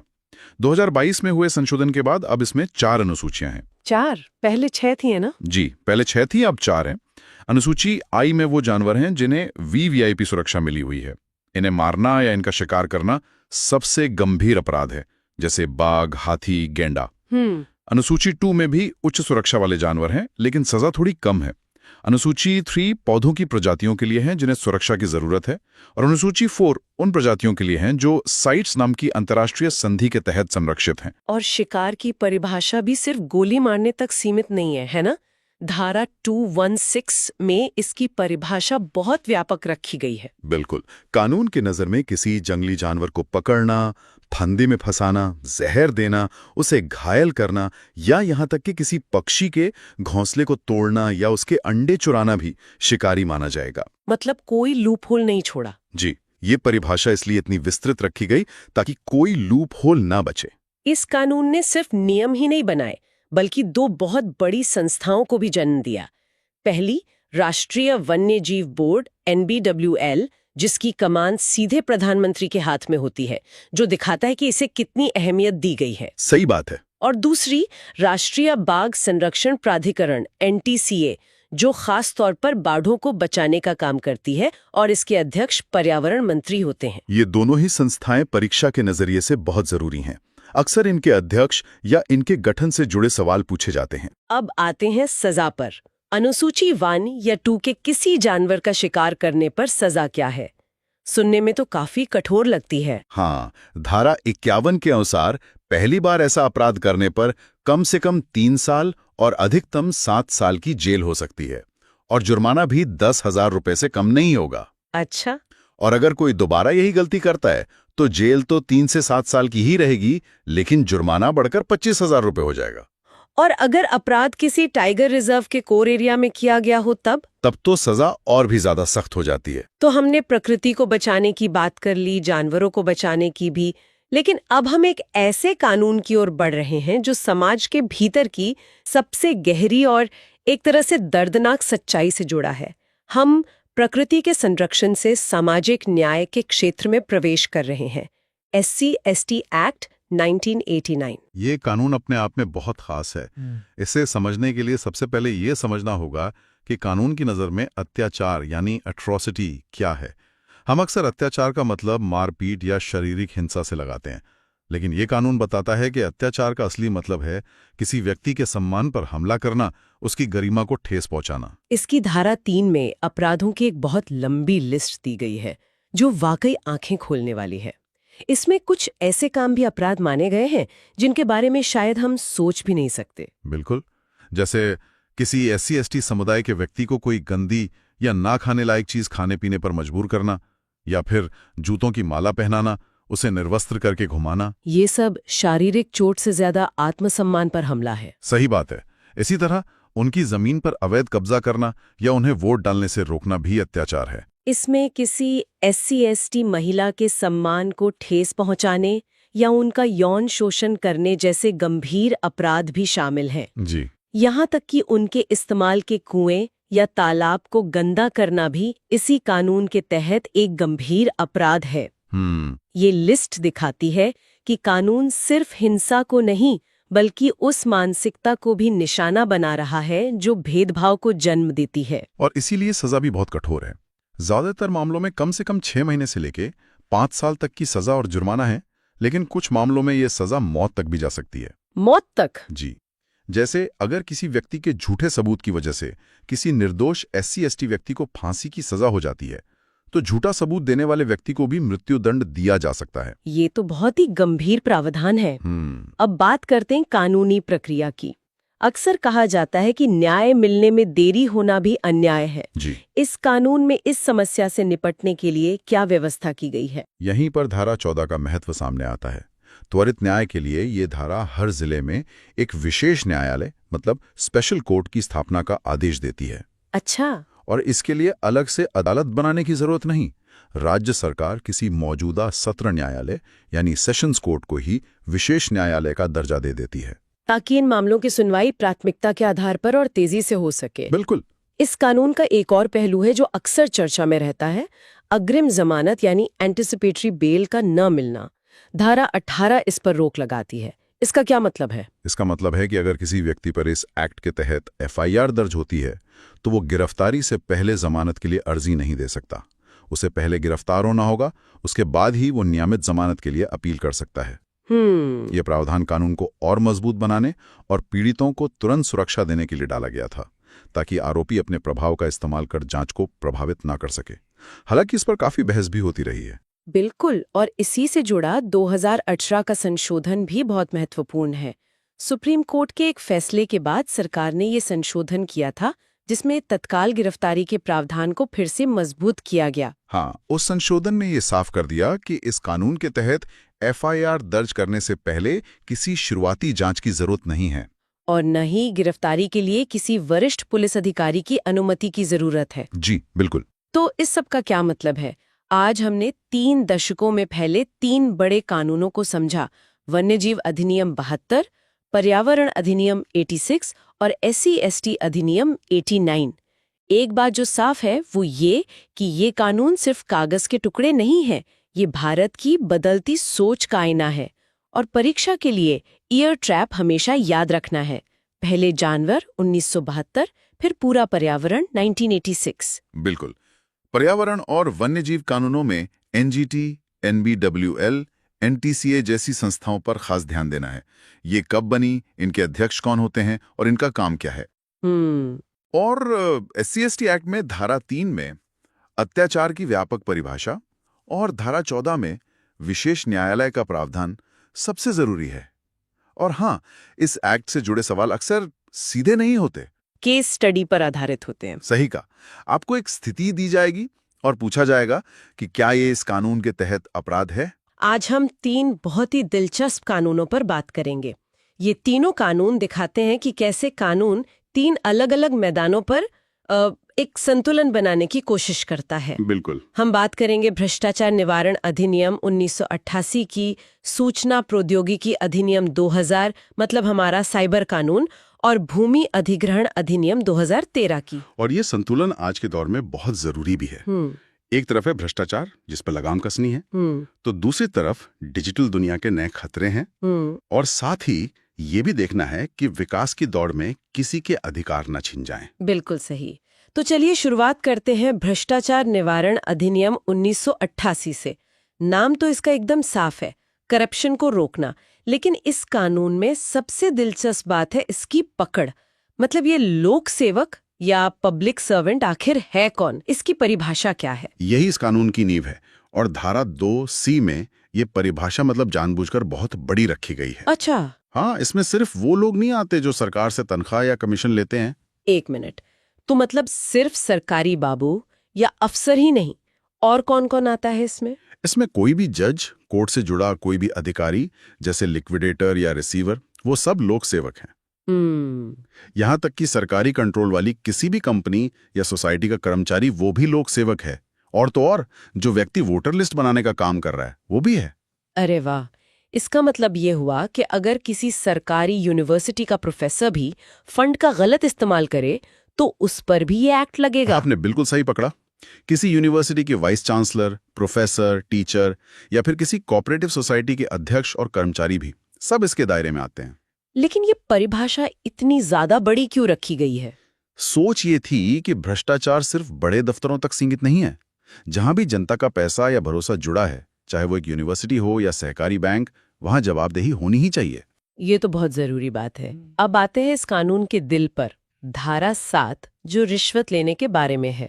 ये क्या कहती है? ये सीधे सीधे कहती है कि अगर कोई लोक सेवक अपनी सैलरी के अलावा अपनी ड्यूटी करने के लिए कोई भी ऊपरी कमाई, कोई इनाम, कोई गिफ्ट लेता है या लेने की कोशिश भी करता है, हाँ, कोशिश भी करता है, तो वो रिश्वत का अपराधी है। और 2018 में इसमें एक बड़ा संशोधन हुआ। क्या बदलाव आया? सजा कितनी बढ़ गई? सजा को बहुत सख्त कर दिया गया। अब कम से कम 3 साल और ज्यादा से ज्यादा 7 साल तक की जेल हो सकती है, और जुर्माना अलग से। अच्छा, यहाँ एक और बात है, सिर्फ रिश्वत लेना ही नहीं, शायद देना भी तो एक अपराध है। जी हाँ, धारा 8 यही कहती है किसी लोक सेवक को रिश्वत देना भी अपराध है, और उसके लिए भी 7 साल तक की सजा हो सकती है। लेकिन मान लीजिए किसी को मजबूर किया गया रिश्वत देने के लिए, तो क्या वो भी अपराधी माना जाएगा? ये एक बहुत जरूरी सवाल है। कानून कहता है कि अगर किसी को मजबूर किया गया है तो उसे सजा नहीं मिलेगी। अच्छा। लेकिन एक शर्त है, उसे 7 दिनों के अंदर किसी भी एजेंसी जैसे पुलिस या सीबीआई को इसकी खबर देनी होगी। चलिए, तो ये कानून सरकारी ताकत पर लगाम लगाता है, लेकिन आज की ताकत तो टेक्नोलॉजी में भी है, और इसी नई ताकत को संभालने के लिए आया हमारा अगला कानून, आईटी एक्ट 2000। और ये आज के समय का शायद सबसे जरूरी कानूनों में से एक है। हमारी पूरी जिंदगी डिजिटल हो चुकी है। ये कानून 17 अक्टूबर 2000 को लागू हुआ था। इस एक्ट में एक धारा थी जो बहुत मशहूर हुई और शायद उतनी ही बदनाम भी, धारा 66A। इसकी क्या कहानी है? धारा 66A की कहानी बहुत दिलचस्प है। ये धारा कंप्यूटर या मोबाइल से कोई आपत्तिजनक या अपमानजनक मैसेज भेजने को अपराध बनाती थी। सुनने में तो ये ठीक ही लगता है, ऑनलाइन नफरत और गाली गलौज को रोकने के लिए जरूरी होगा, तो फिर इसमें दिक्कत क्या थी? दिक्कत इसके शब्दों में थी। आपत्तिजनक, असुविधाजनक, अपमानजनक, इन शब्दों की कोई साफ परिभाषा ही नहीं थी। इसका मतलब था कि पुलिस अपनी मर्जी से किसी को भी गिरफ्तार कर सकती थी। क्या कोई ऐसा केस हुआ था जिसने सब कुछ बदल दिया? हाँ, और वो भारतीय कानून के इतिहास का एक मील का पत्थर है, श्रेया सिंगल बनाम भारत संघ का मामला। 2 लड़कियों को सिर्फ इसलिए गिरफ्तार कर लिया गया क्योंकि उन्होंने फेसबुक पर एक राजनेता के अंतिम संस्कार पर हुए बंद पर एक सवाल उठा दिया था। बस इसी के बाद पूरे देश में बहस छिड़ गई। तो सुप्रीम कोर्ट ने क्या कहा इस पर? 2015 में सुप्रीम कोर्ट ने एक ऐतिहासिक फैसला दिया और धारा 66A को पूरी तरह से असंवैधानिक घोषित करके खत्म कर दिया। खत्म कर दिया? हाँ, बिल्कुल। कोर्ट ने कहा कि ये धारा संविधान के आर्टिकल 19 यानी बोलने की आजादी पर सीधा हमला है।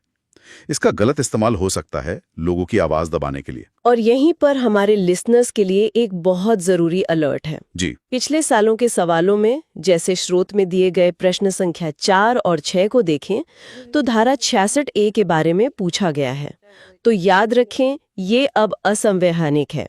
इसे एक वैध सजा के तौर पर मार्क ना करें। ये एक बहुत कॉमन ट्रैप है जिसमें फंसना नहीं है। अब आते हैं एक और बहुत गंभीर धारा पर जो आज भी लागू है, धारा 66F यानी साइबर आतंकवाद। ये एक बहुत ही गंभीर अपराध है। इसका मतलब है कोई ऐसा काम करना जिससे भारत की एकता, अखंडता, सुरक्षा या संप्रभुता को खतरा हो। जैसे किसी देश के पावर ग्रिड को हैक कर लेना, या किसी न्यूक्लियर प्लांट के सिस्टम में घुसना, या ऑनलाइन दंगे भड़काना। ये देश की सुरक्षा पर हमला है। और इसके लिए सजा भी उतनी ही गंभीर होगी फिर तो? जी हाँ, इस कानून के तहत ये सबसे गंभीर अपराधों में से एक है और इसके लिए सजा आजीवन कारावास तक हो सकती है। आजीवन कारावास? अच्छा, इस डिजिटल दुनिया में एक और सवाल उठता है। जैसे असल दुनिया में हमारे साइन होते हैं, डिजिटल दुनिया में डिजिटल सिग्नेचर होते हैं। इन्हें प्रमाणित कौन करता है? ये काम करती है प्रमाणकर्ता प्राधिकारी यानी सर्टिफाइंग अथॉरिटी। अच्छा, इसे ऐसे समझिए जैसे असल दुनिया में एक नोटरी होता है जो आपके दस्तावेज पर मोहर लगाता है। डिजिटल दुनिया में ये अथॉरिटी एक सर्टिफिकेट जारी करके गारंटी देती है कि आप वही हैं जो आप कह रहे हैं। और इन पर कंट्रोल किसका होता है? इस सभी को लाइसेंस देने और कंट्रोल करने के लिए केंद्र सरकार धारा 17 के तहत एक नियंत्रक यानी कंट्रोलर की नियुक्ति करती है। समझ गए। तो हमने डिजिटल दुनिया की आज़ादी और सुरक्षा को देखा, लेकिन असल दुनिया में भी एक ऐसा ही टकराव है, देश का विकास और लोगों का अपनी जमीन पर अधिकार। और इसी संतुलन को साधने की कोशिश करता है हमारा आज का आखिरी कानून, भूमि अधिग्रहण अधिनियम 2013। ये कानून बहुत महत्वपूर्ण है क्योंकि इसने 1894 के एक बहुत पुराने कॉलोनियल कानून की जगह ले। वो कानून अंग्रेजों ने बनाया था जिसमें सरकार के पास जमीन छीनने की बहुत ज्यादा शक्ति थी। तो इस नए कानून में सबसे बड़ा बदलाव क्या था? अब सरकार या कोई कंपनी यूं ही किसी की जमीन नहीं ले सकती। इसके लिए प्रभावित परिवारों की सहमति लेना जरूरी कर दिया गया है। और ये सहमति कितनी होनी चाहिए? यहाँ पर कुछ प्रतिशत के आंकड़े हैं जो सीधे सीधे पूछे जाते हैं। जी हाँ, और इन आंकड़ों को याद रखना बहुत जरूरी है। नियम साफ है। क्या है नियम? अगर किसी निजी कंपनी के प्रोजेक्ट के लिए जमीन लेनी है तो कम से कम 80% प्रभावित परिवारों की सहमति जरूरी है। 80%? और अगर प्रोजेक्ट सार्वजनिक निजी भागीदारी यानी पीपीपी मॉडल पर है तो कम से कम 70% परिवारों की सहमति अनिवार्य है। और देखिए, परीक्षा में ये सीधा सवाल आ सकता है, जैसा प्रश्न संख्या 19 में है। सार्वजनिक प्रयोजनों के लिए निजी कंपनियों द्वारा भूमि अधिग्रहण के लिए कम से कम कितने भूमि धारकों की पूर्व सहमति की आवश्यकता होती है? तो जवाब है 80%। इसे अच्छी तरह याद कर लें। बिल्कुल, इन दोनों प्रतिशत को प्रोजेक्ट के प्रकार के साथ जोड़कर याद रखना बेहद जरूरी है। गलती यहीं पर होती है। लेकिन एक सवाल उठता है, क्या इस 80% और 70% की शर्त से बड़े इंफ्रास्ट्रक्चर प्रोजेक्ट में बहुत ज्यादा देरी नहीं होती? बिल्कुल, ये एक बहुत बड़ी और लगातार चलने वाली बहस है। इस कानून के आलोचक यही कहते हैं कि इससे प्रोजेक्ट्स का समय और लागत दोनों बढ़ जाते हैं। वहीं इसके समर्थक कहते हैं कि ये कानून दशकों से हो रहे अन्याय को रोकता है। ये सुनिश्चित करता है कि विकास की कीमत सिर्फ गरीब किसान ही न चुकाएं। तो आज हमने 3 बहुत अलग लेकिन एक ही धागे में पिरोए हुए कानूनों को समझा। भ्रष्टाचार निवारण अधिनियम, आईटी एक्ट और भूमि अधिग्रहण कानून। यहां मेरा एक सुझाव रहेगा, आईटी एक्ट की धाराएं थोड़ी कंफ्यूजिंग हो सकती हैं क्योंकि वे बहुत तकनीकी हैं, तो जरूरी धाराओं की एक लिस्ट बनाकर उन्हें बार बार दोहराना फायदेमंद होगा। तो इस सब का क्या मतलब है? आज हमने देखा कि कानून कैसे समय के साथ बदलता है और नई चुनौतियों का सामना करने की कोशिश करता है।